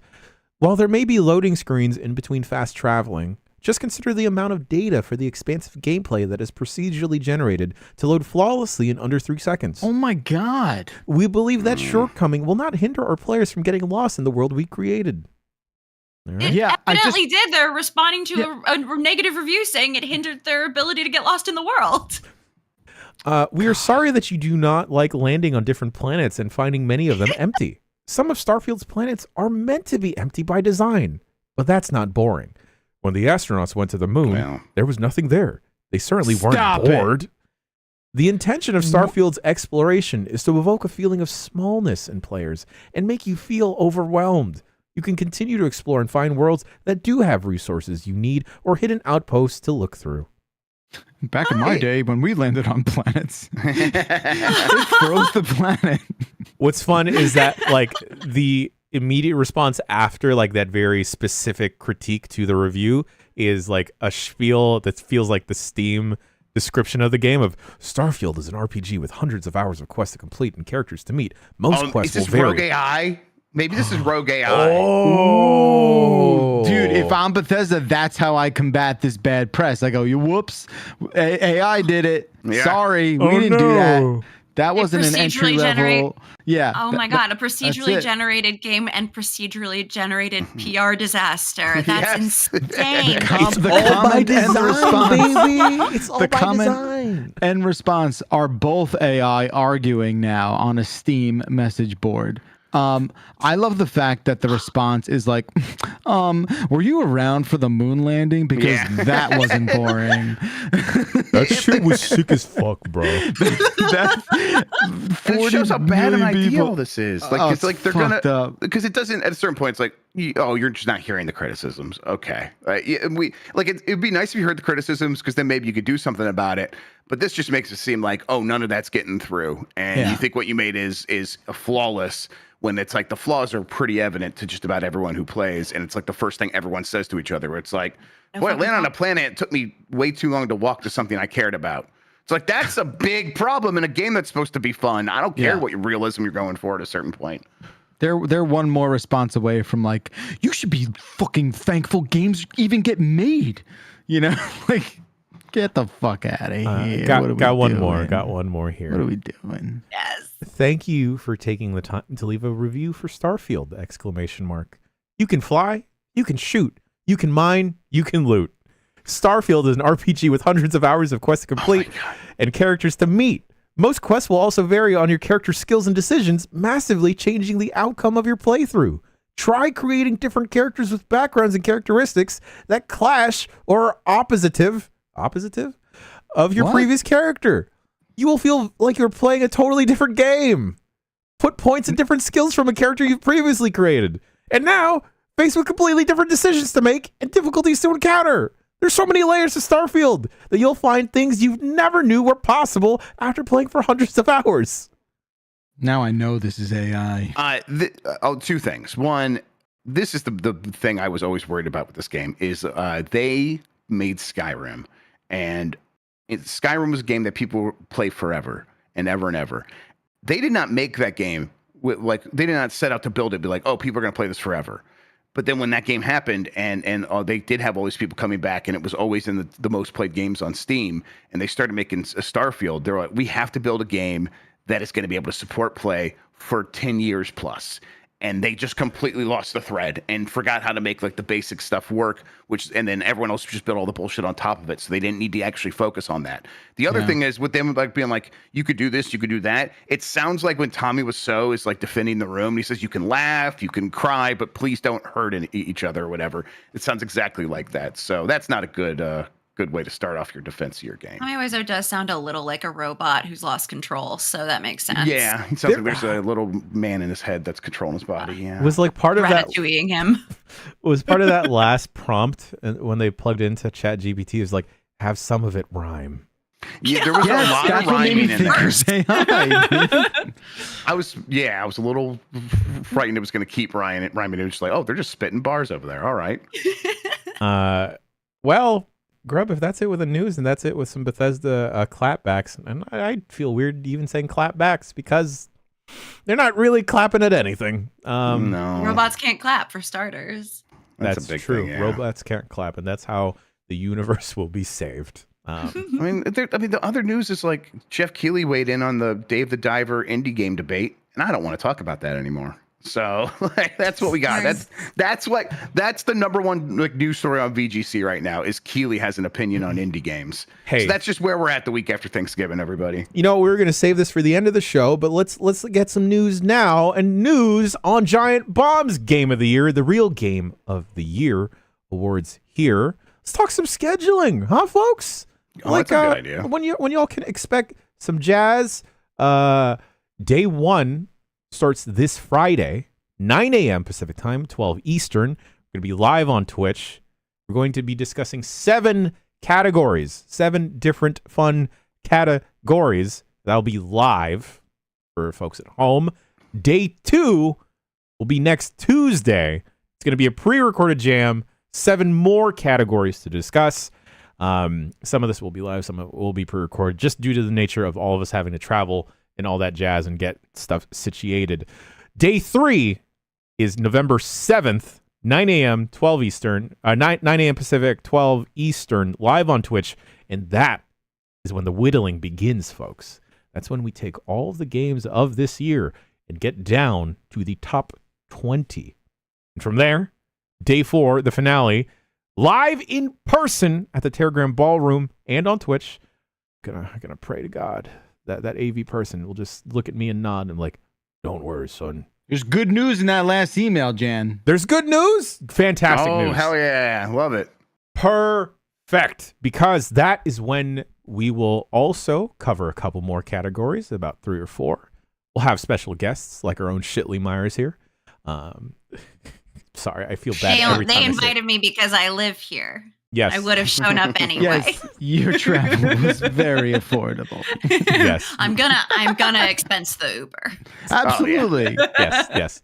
I don't know who approves your expenses, but I'll tell them, just do it. But we will crown Giant Bomb's Game of the Year on Saturday. We'll see, and we'll realize, oh damn, oh shit, it Golem sweep. Golem sweep. Exactly. I want to see some predickies right now on people's individual top 10s. Are what will eventually shake out to be the top 10 of the website.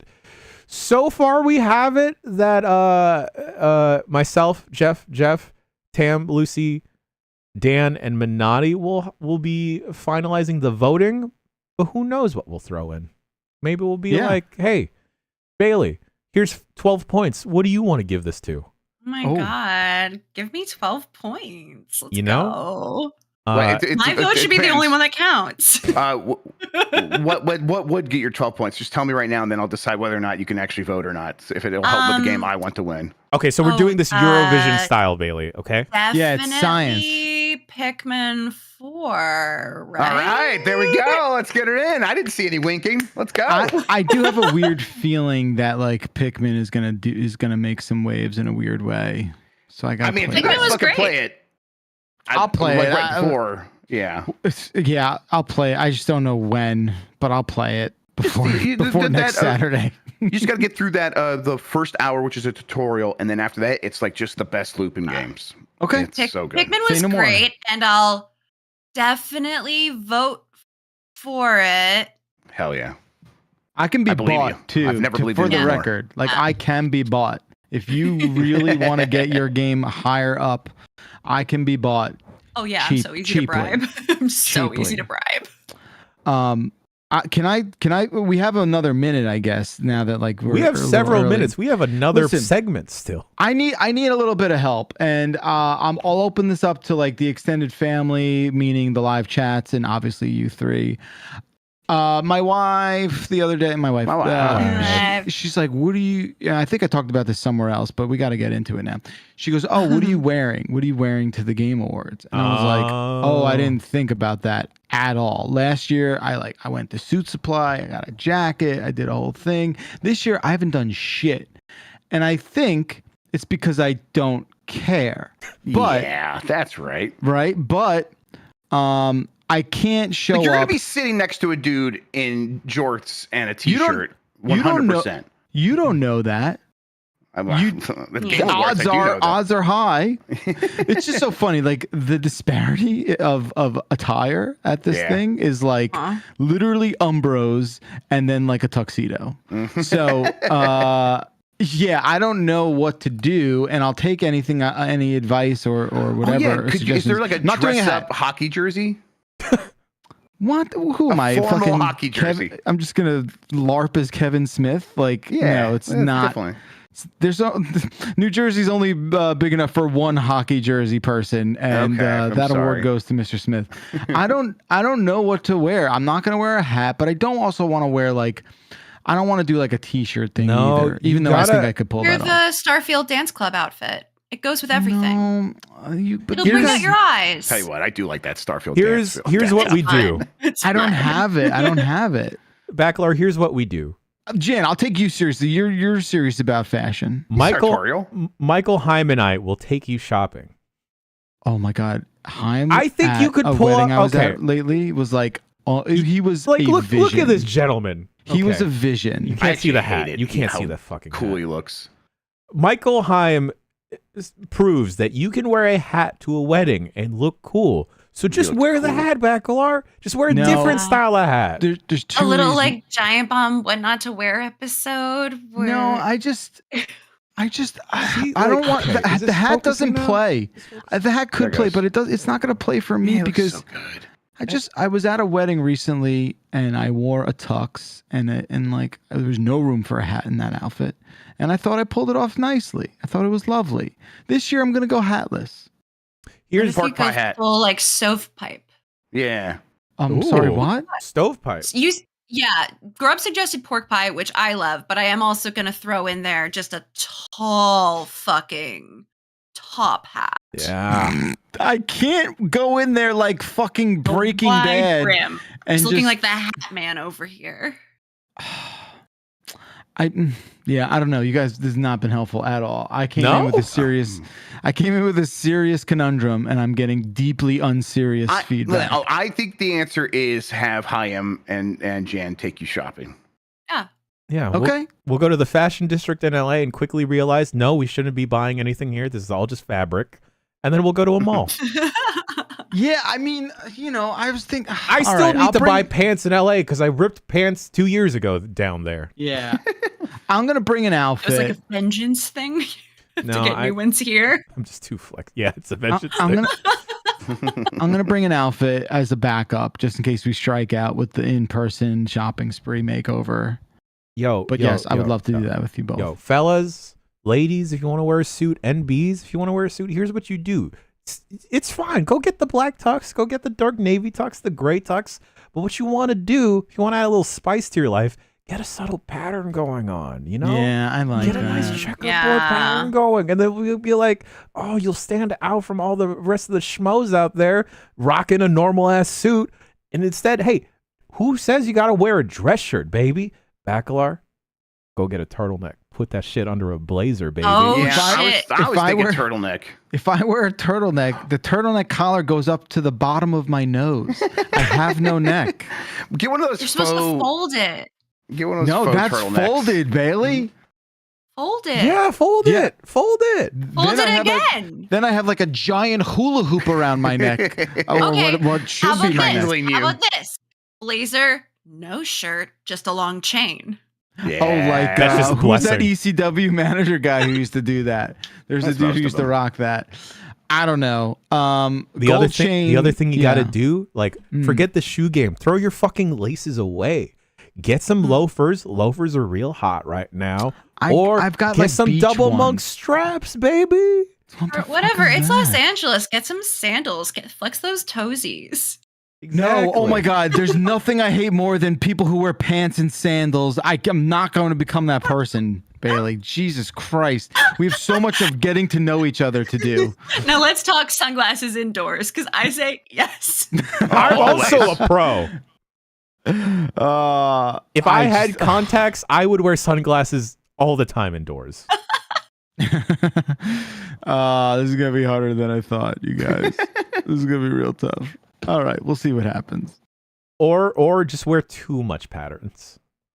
Oh, yeah. Conflicting, Power clashing clash. patterns. Yeah. Yeah, that's a thing. Power clashing. That's Yeah, real. Yeah. Power clash. That's a cool name. I used to think I was a cute individual for wearing floral shirts and Hawaiian shirts, and then I looked at the gaming industry and men there and male presenting people. I'm like, fuck! We all thought the same thing. We had the same Yeah. thought pretty much at the You same put a time. little pattern on, and you're Yeah. competing with all the best dressed women you've ever seen. Mhm. No. There's no Yeah. formal overalls out there. Just wear what every single dude I've ever seen attending the Game Awards wears, which is some kind of gaming t-shirt, a No. blazer, No. and jeans, and your nicest sneakers. No. First of all, there's nothing wrong with wearing Formal. nice sneakers. There's nothing wrong with wearing nice sneakers. That's what all like the kids are doing too. I was at a bat mitzvah a couple months ago, and like literally every girl there was wearing Jordans. It's like I'm that's surprised like the sneakers are like stuck around as like culturally relevant. I thought. Oh they my would God! fall out I of don't think fashion. they've been That's ever the been more. easiest way to punch down, grub. Wait, by having good sneakers so I can jump up high? What do you say? having Okay. nice kicks to prove like I'm a flex on these hoes. Okay, all right. Yeah. Man, this Okay. is tough. Okay. Alternative it- plan. But the Alternative stakes plan. are low. Let's just be honest. The stakes are very low. Bailey, I you already know? know that you bought a dress for the Game Awards. Yes, and it's You great. did? You did? Yeah. Yeah, and it looks amazing. So we didn't help you with that. So you gotta. Okay. Yeah, no, I channeled my inner freak and I mixed it with my inner Fran Drescher, and I found a beautiful in Oh between. shit! You're all Nice. gonna see it on the stage that night. You're gonna know exactly what I mean. You're gonna love All right. it. Oh my I'm God! stand And what do back. I wear to that? Yeah, you got two things to worry about. Yo, let's get matching sweatsuits. I could. Okay. Juicy like, couture tracksuits. Yo. Juicy on the ass. Yo. Juicy on the ass. Yo. that would be tight. What? Yo. I would be into that. That'd be so easy for me to do the splits in, you know? Like, I'm already rocking the sweats. So it's like, you know, just like that and shit. I think our game of the year is less formal than the Keeley, the other award show. Or is it more formal? Ours is the more real one. Yeah, ours is And the real game. Of the And worst. Keeley's That's is why the you more really have to formal dress one. up. I'm You just know. letting everyone know that I'm gonna be that snob and I'm gonna wear my nice denim. I'm gonna wear my nice denim. Ooh. Oh, your nice denims. Yeah, yeah. What's That's the cool. weather like in December in LA? Oh, it was Like, cold as fuck last year. It was awesome. Okay, hold on. I'll Like, tell you I right think 60 now. was like, yeah, what yeah, is it you now? can just tell me what's the I 10 can day. tell you right now. Yeah. What's the My today? phone's pulling it up. It's gonna be in the 70s, and Ugh. then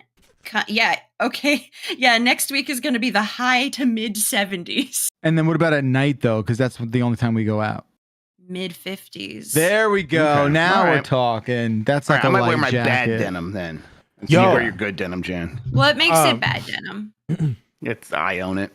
I have to go get a haircut because my hair is too long now. Like I'm trying to stunt on these hoes. Jan, it looks good. Gotta I call think up Barbara Jan. I think it's Yeah. fine. It's too like it looks like I'm trying to do a terrible afro.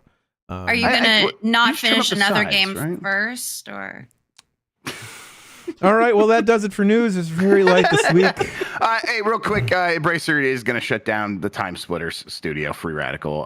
Basically, they are in that consultation process, which they legally have to do in the UK, where they're, I think that's where they're located. Yeah, they legally have to do that before they could shut them down but it sounds like they're going to shut them down because it's Embracer and they fucking suck. And that's the news. Wow, way to Whoa. really land on Brought the mood down. Tomato, Swing tomato, there. boo. Yep. I mean, that's this news this week. It's like a bunch of like stuff that doesn't matter and then bad news. I realized what mine and Bailey's cop show should be called. It's Friendly Fire because I'm always catching strays. Wow. All right. We'll take another quick break and we'll see you with the emails.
And we're back with emails. This is the emails for the show. Nicki Minaj. Bombcast at giantbomb.com is the email address to send your emails to. yo, they got to put Cardi B in Call of Duty. Seems logical. Yeah. Because like her just sounds in general are just so much fun. Anyway, Bombcast giantbomb.com is the email address to send your emails to. I love and appreciate every single email. If you shout out a single person of the crew, if you ever have some kind words you want to share with someone specific, I don't send it to them. So I only read them, and then I think it's about me instead. That's the way to do it. Anyway. It's stolen valor, but I think it's the right thing to do. Hell yeah. Alyssa, in quotation marks here, Ali Miracle. Allie Miracle. Yeah, I'm in chat. Hello, Allie Miracle. I'm terrible at reading today. Hey, cuties. Flying this week to SoCal from Nevada to see my partner and to go to the GB Live event. As I'll be there for 2 to 3 weeks, I was considering bringing the PS5 I have currently to play through 16 and other things with them when I visit. Along with my laptop for work, a personal laptop, Switch, and a monitor on top of my first time flying in probably half a decade and change, any advice I can get on traveling with so many electronics. Thanks, Forks, and can't wait to see y'all live. Alyssa. Get TSA pre-check, Alyssa. Yeah, you're going to want TSA projects, otherwise you're going to take all that shit out. How do you guys feel about expensive electronics like a laptop in checked luggage? You can't. Right? They don't let you check You can check a laptop, can't you? You can check anything. Yeah, you can check people anything. like check fucking guns. Yeah, you can can check anything. Wait, Yeah. what is checking? You just again? can't check a vape. Checking, putting it under the plane. Yeah, letting them take Yeah. it. And Have you Whenever never done that, Jan? whenever I've tried to do that with a laptop or an electronic, the lady at the counter will always be like, "No, you can't do that, you dumbass." No. You can't do anything with lithium batteries, if I'm not mistaken. Yeah, that Okay, well, sounds. Wait, maybe you can. Maybe. Laptops definitely have lithium-ion batteries, so Yeah. Well, You- then just lie about it, I suppose. You guys, I'm pretty positive you can do that in the belly of a plane. Like you, I've definitely put batteries. People mentioned and I think I've seen that warning. I'm not always heated, I suppose. So don't come arrest me. It says batteries cannot go on checked bags. Does that include like that? I guess I don't. But batteries? I do it all the time, so I don't know what's happening Same here. here. I've done it a bunch. Yeah. But yeah, like those are the bags they take when you check in for your flight, Jan. It seems like you've done this. You've done this. You've done Yeah. this. The Yeah. bag you don't carry with your arms. Right. Basically, what I'm asking is, are you guys afraid of your expensive stuff and your checked luggage getting stolen? I don't trust. Yes. You don't trust. Okay.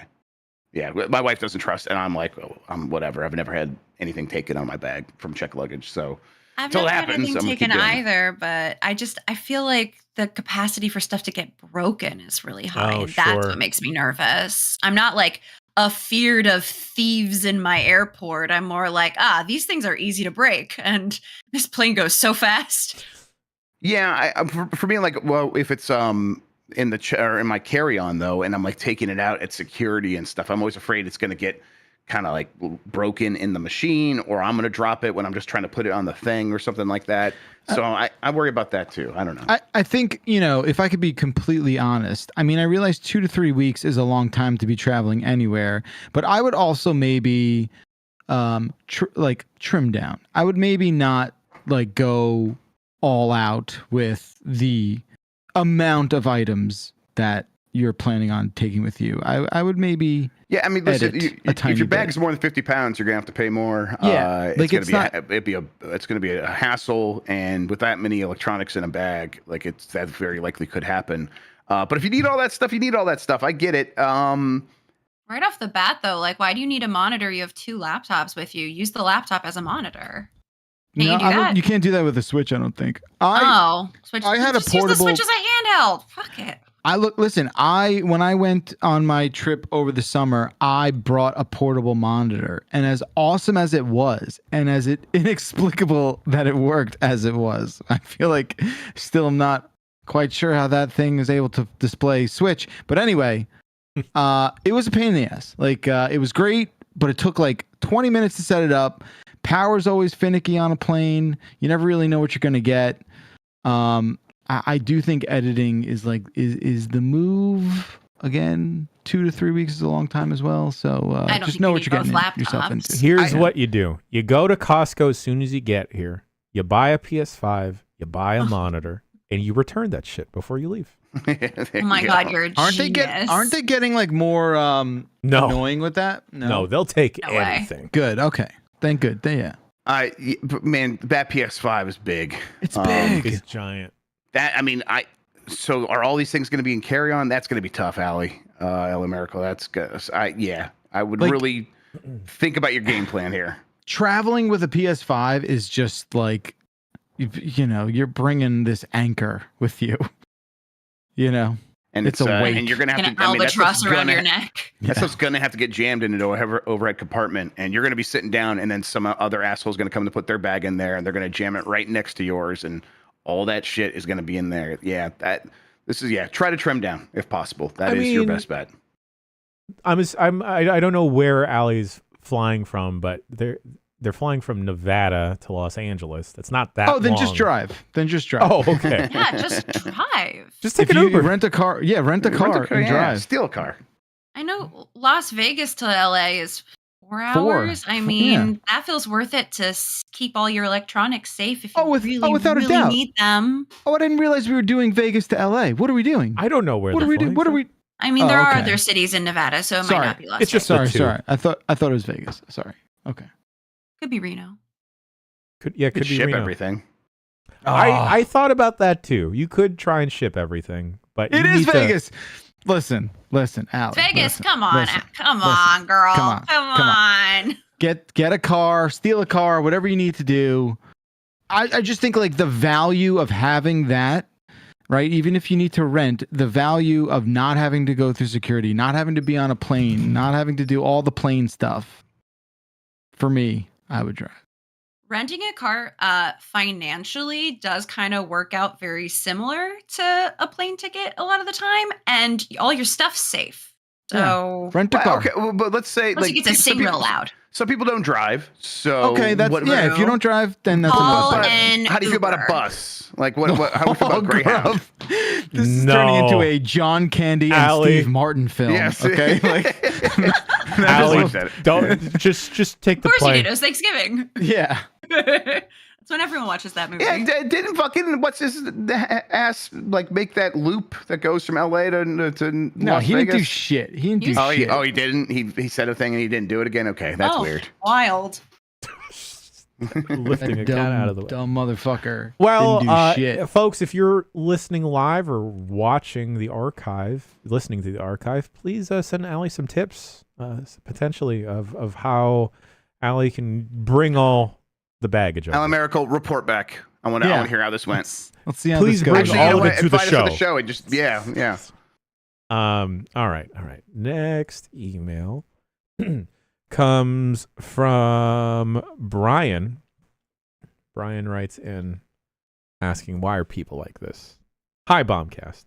This weekend, after the CM Punk blowout, I saw multiple people attacking wrestling journalists, aka the dirt sheets, about Phil showing up and how they were wrong.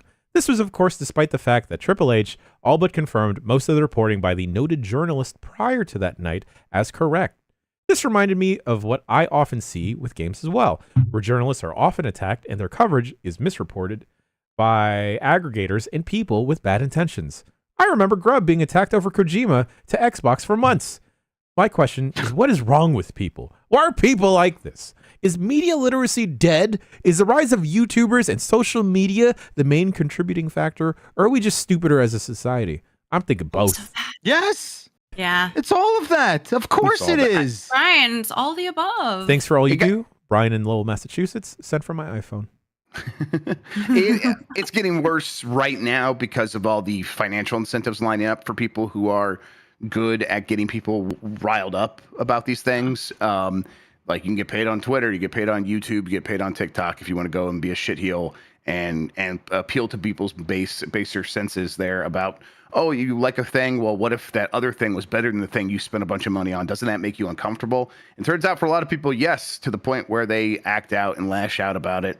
And yeah, the Kojima thing, that was definitely all it was. It's like it was a bunch of Sony fans who did not want to believe Kojima could ever do anything with Xbox.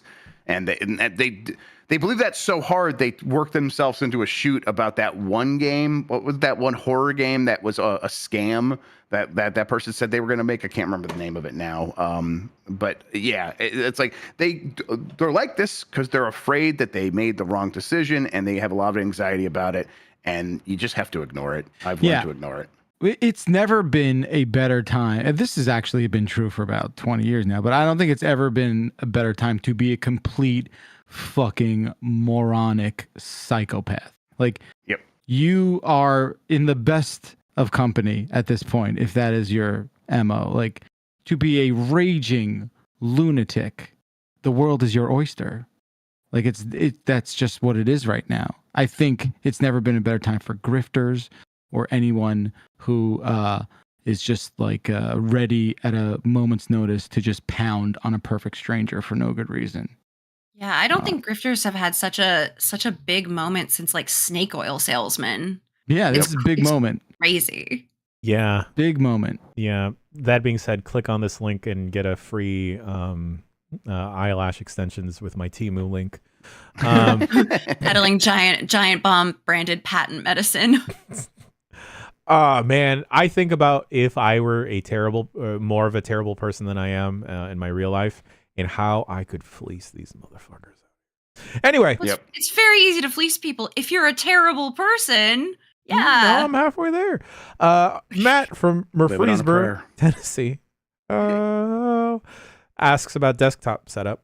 Hey guys, I've been diving deep into the ROG Ally reviews lately, and while I think it's really cool, I may actually just want a desktop setup. I have a 2013 MacBook Pro, and it is still running like a champ. But I long missed the boat on getting that thing to run games, not to mention the whole Mac thing. I recently saw a beautiful curved display setup at Best Buy while visiting their Display Ally. After starting to look for deals on PCs, I quickly realized I had no idea what I was doing.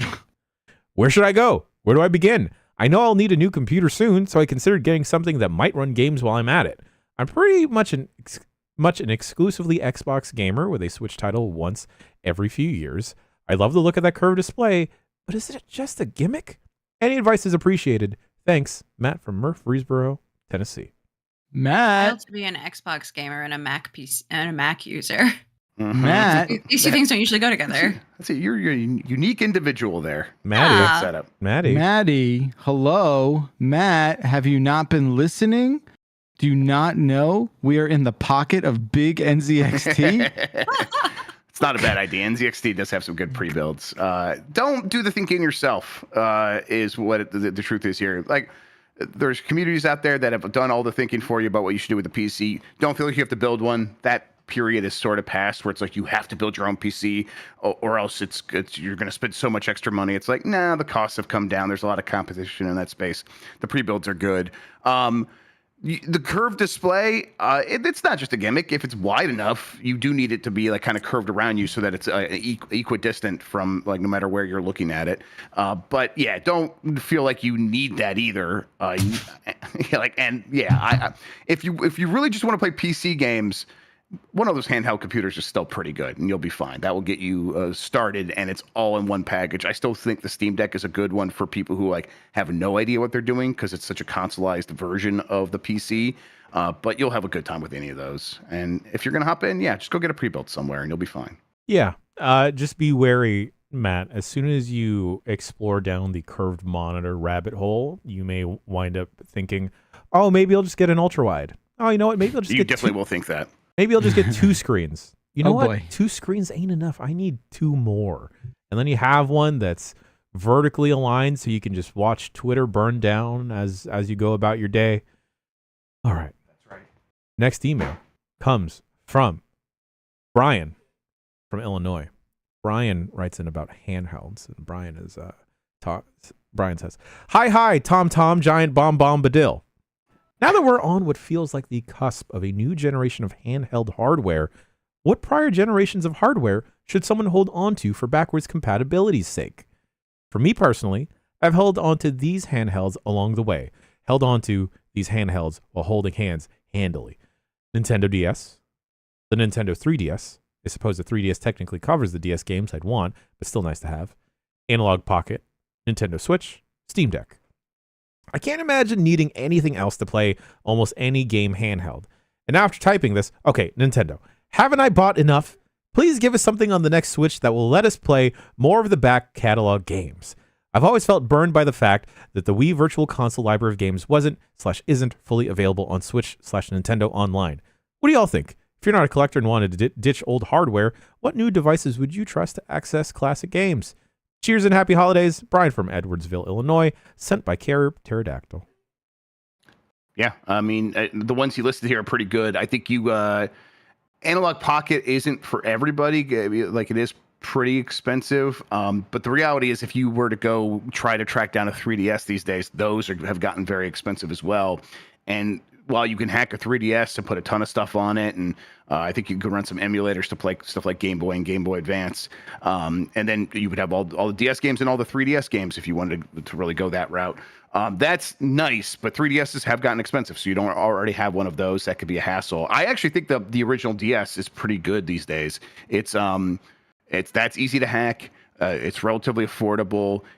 The DS games actually look better on a DS than they do on a 3DS because it's the right resolution. Game Boy Advance games just work natively.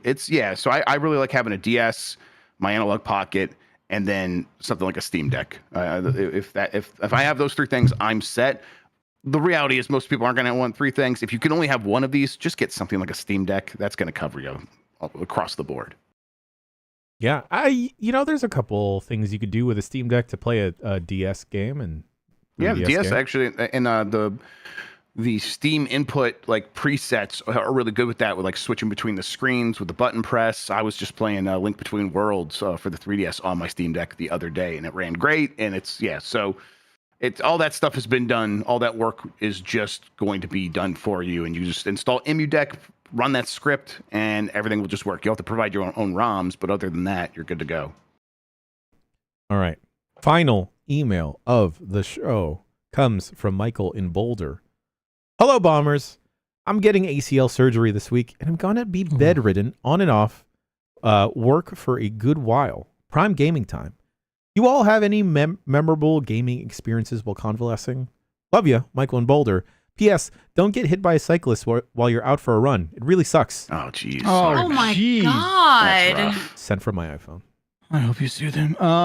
It's probably Deion Sanders if you're out in Boulder. Watch out for that guy. Yeah, I guess you gotta sue that guy, right? Yeah. Thank you. Yeah, sue. You gotta sue I them. hope you're okay, Michael, other than having ACL surgery. Hope you're not too banged up. I can't remember who was the ambulance chasing lawyer in Denver, but we can get you Misney out here from Cleveland. Misney makes them pay. So we'll send you Misney, and he'll make this bicyclist pay. Sorry about that. When I was recovering from getting my wisdom teeth out, to answer your question, I was convalescing. Yes, it was an injury. That's what I like to call it, my wisdom tooth surgery.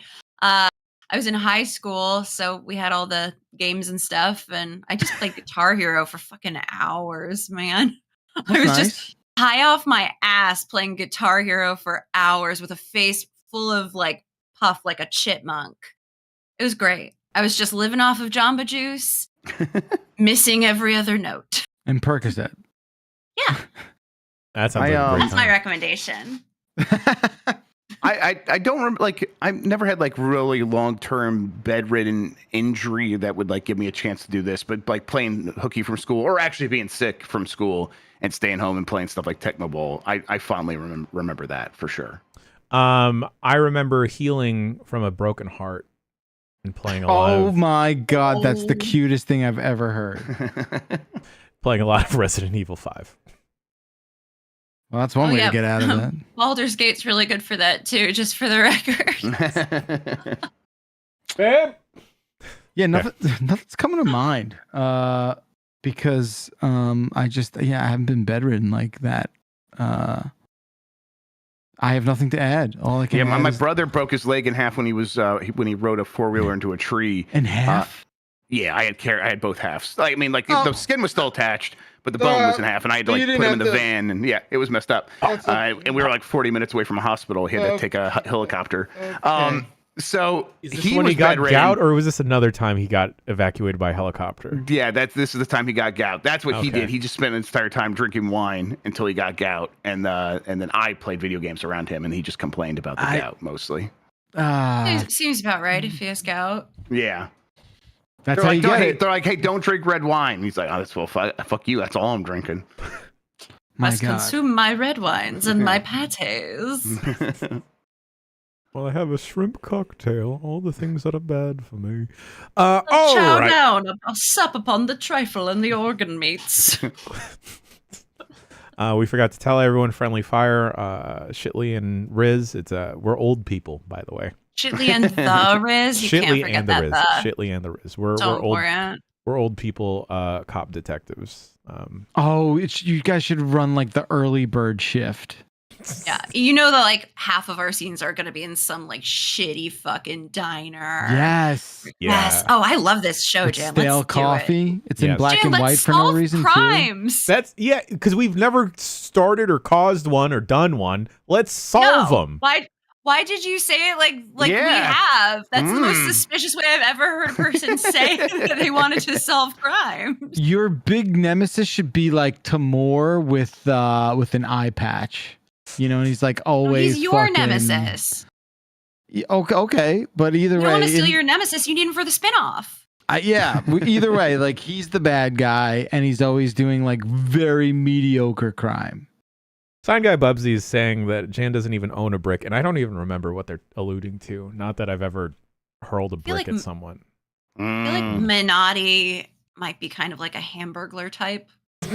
No, I don't think Minotti's involved in like deep crime. No, I think Minotti. he's- Do you Minotti. think the Hamburglar is involved in deep crime? Yeah, that's the definition of felony, is what I say. No, I think Minotti's like worried about cutting tags off mattresses. He Yeah, ain't getting Mike into gets a something. goody little two shoes. Like Yeah. he would never. Yeah, he Matt- would never. Not even hamburgerling. Yeah, when he's not wearing the mask, but when he puts that thing on, that's another All bets Minotti. are off. Yeah. Minotti's like Minotti. the informant that we have. He's like he works as like He's a a hot dog narc. vendor. And it's like, I got some news for you guys. Figment Yeah. is back. Jen, do you want me to help you commit a crime when we're in LA?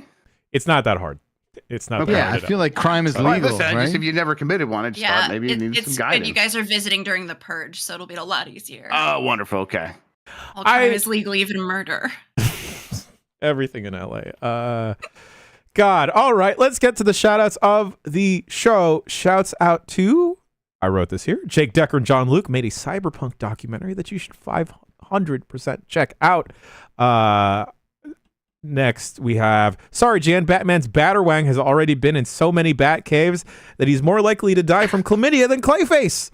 Okay. Bailey for being awesome, and I love when Bay graces us on GB content. Scopa, Ohio for getting us high in the middle and round on both ends. Shouts out to Catholic Karate, where rosaries are nunchucks and the incense burner's sensor is used as a Kill Bill Go-Go style chain mace. Jan and everyone looking hella good with or without a haircut. The everlasting wish of Ultraman Ace, caring for the weak, helping each other in your times of need, becoming friends no matter where you're from. Please don't lose the feelings, even if those feelings are betrayed hundreds of times. RoboCop Rogue City Check. I played the demo.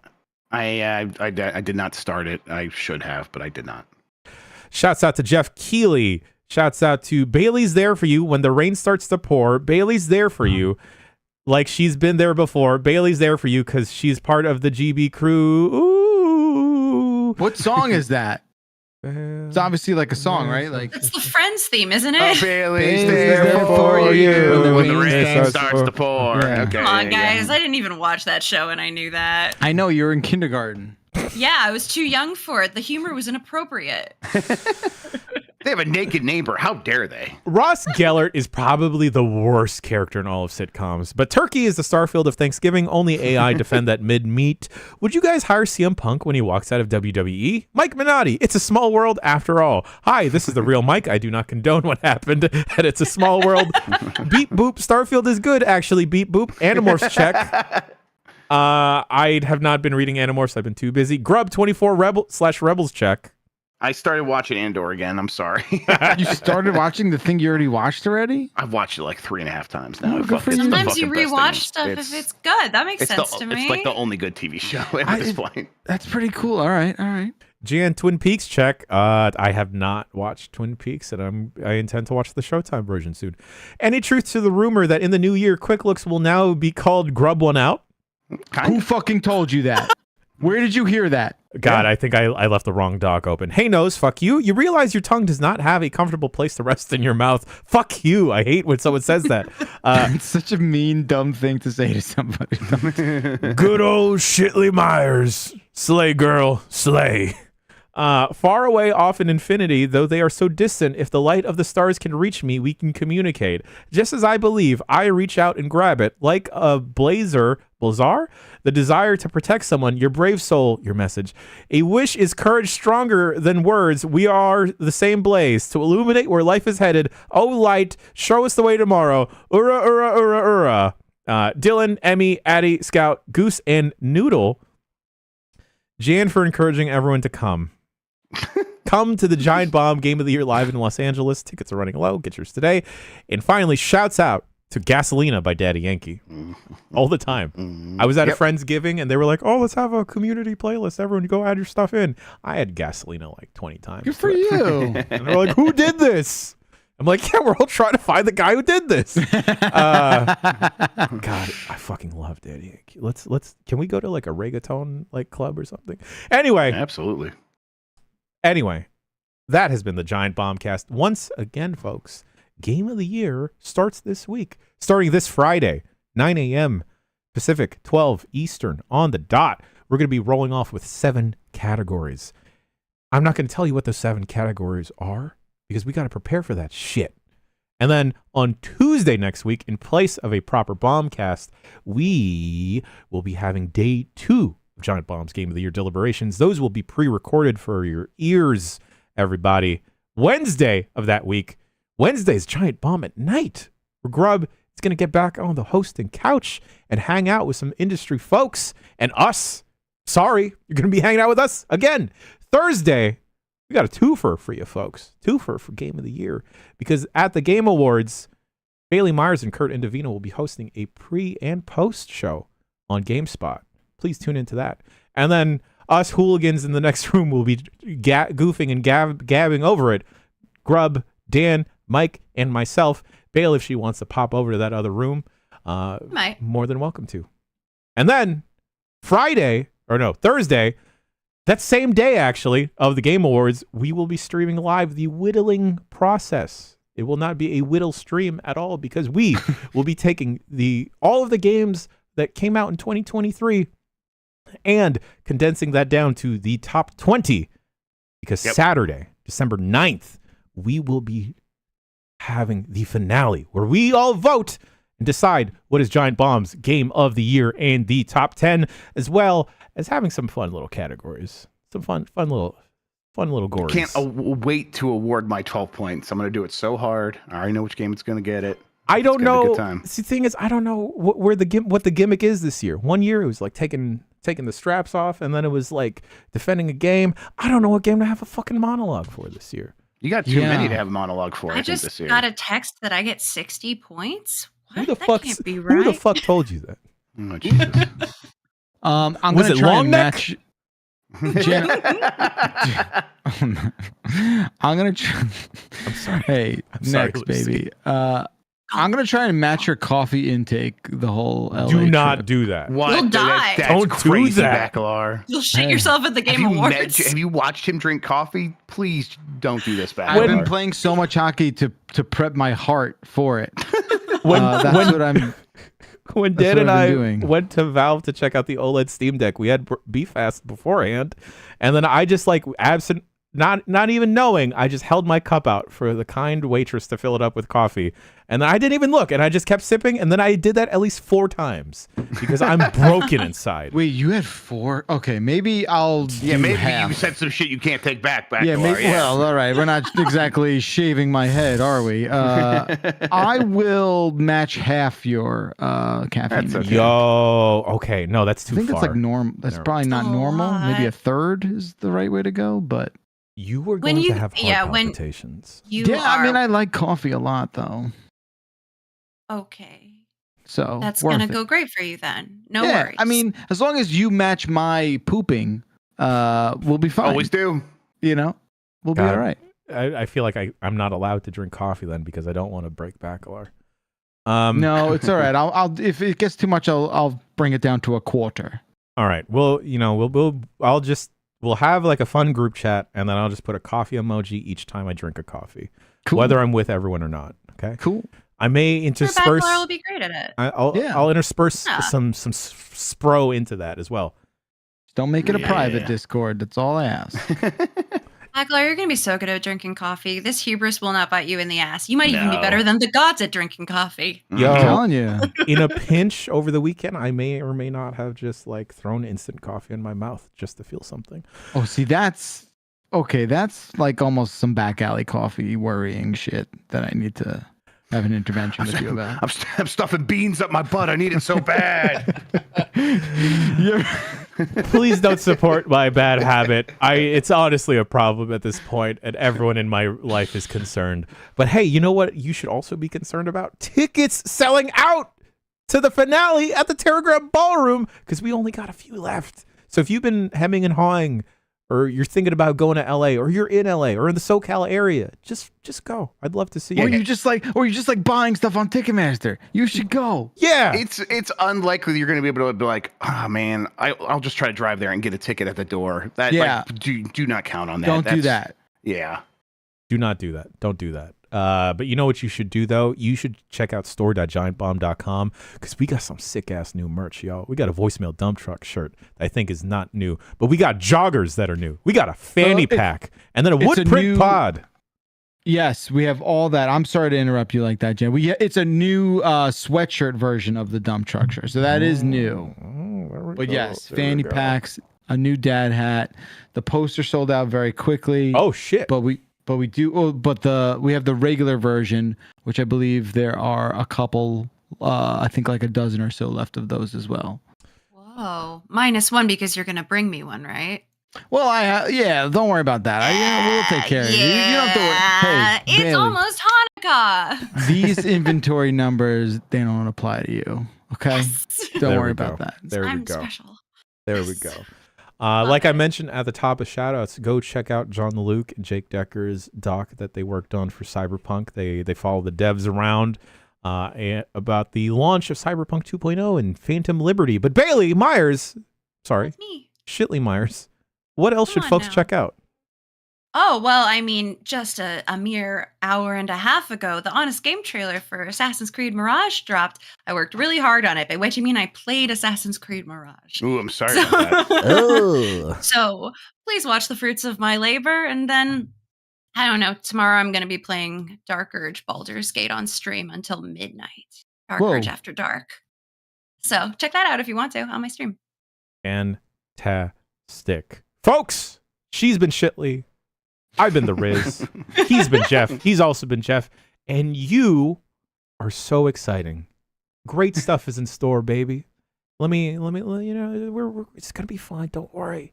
Don't worry. The holidays are right around the corner, and it's going to be a new year, but it won't be a new you because you are already great. And we'll see you next week for Game of the Year. We'll see you later this week for Game of the Year, baby. Cut the check. Poof those beans. Oh, no. Pink wig, thick ass, give him whiplash.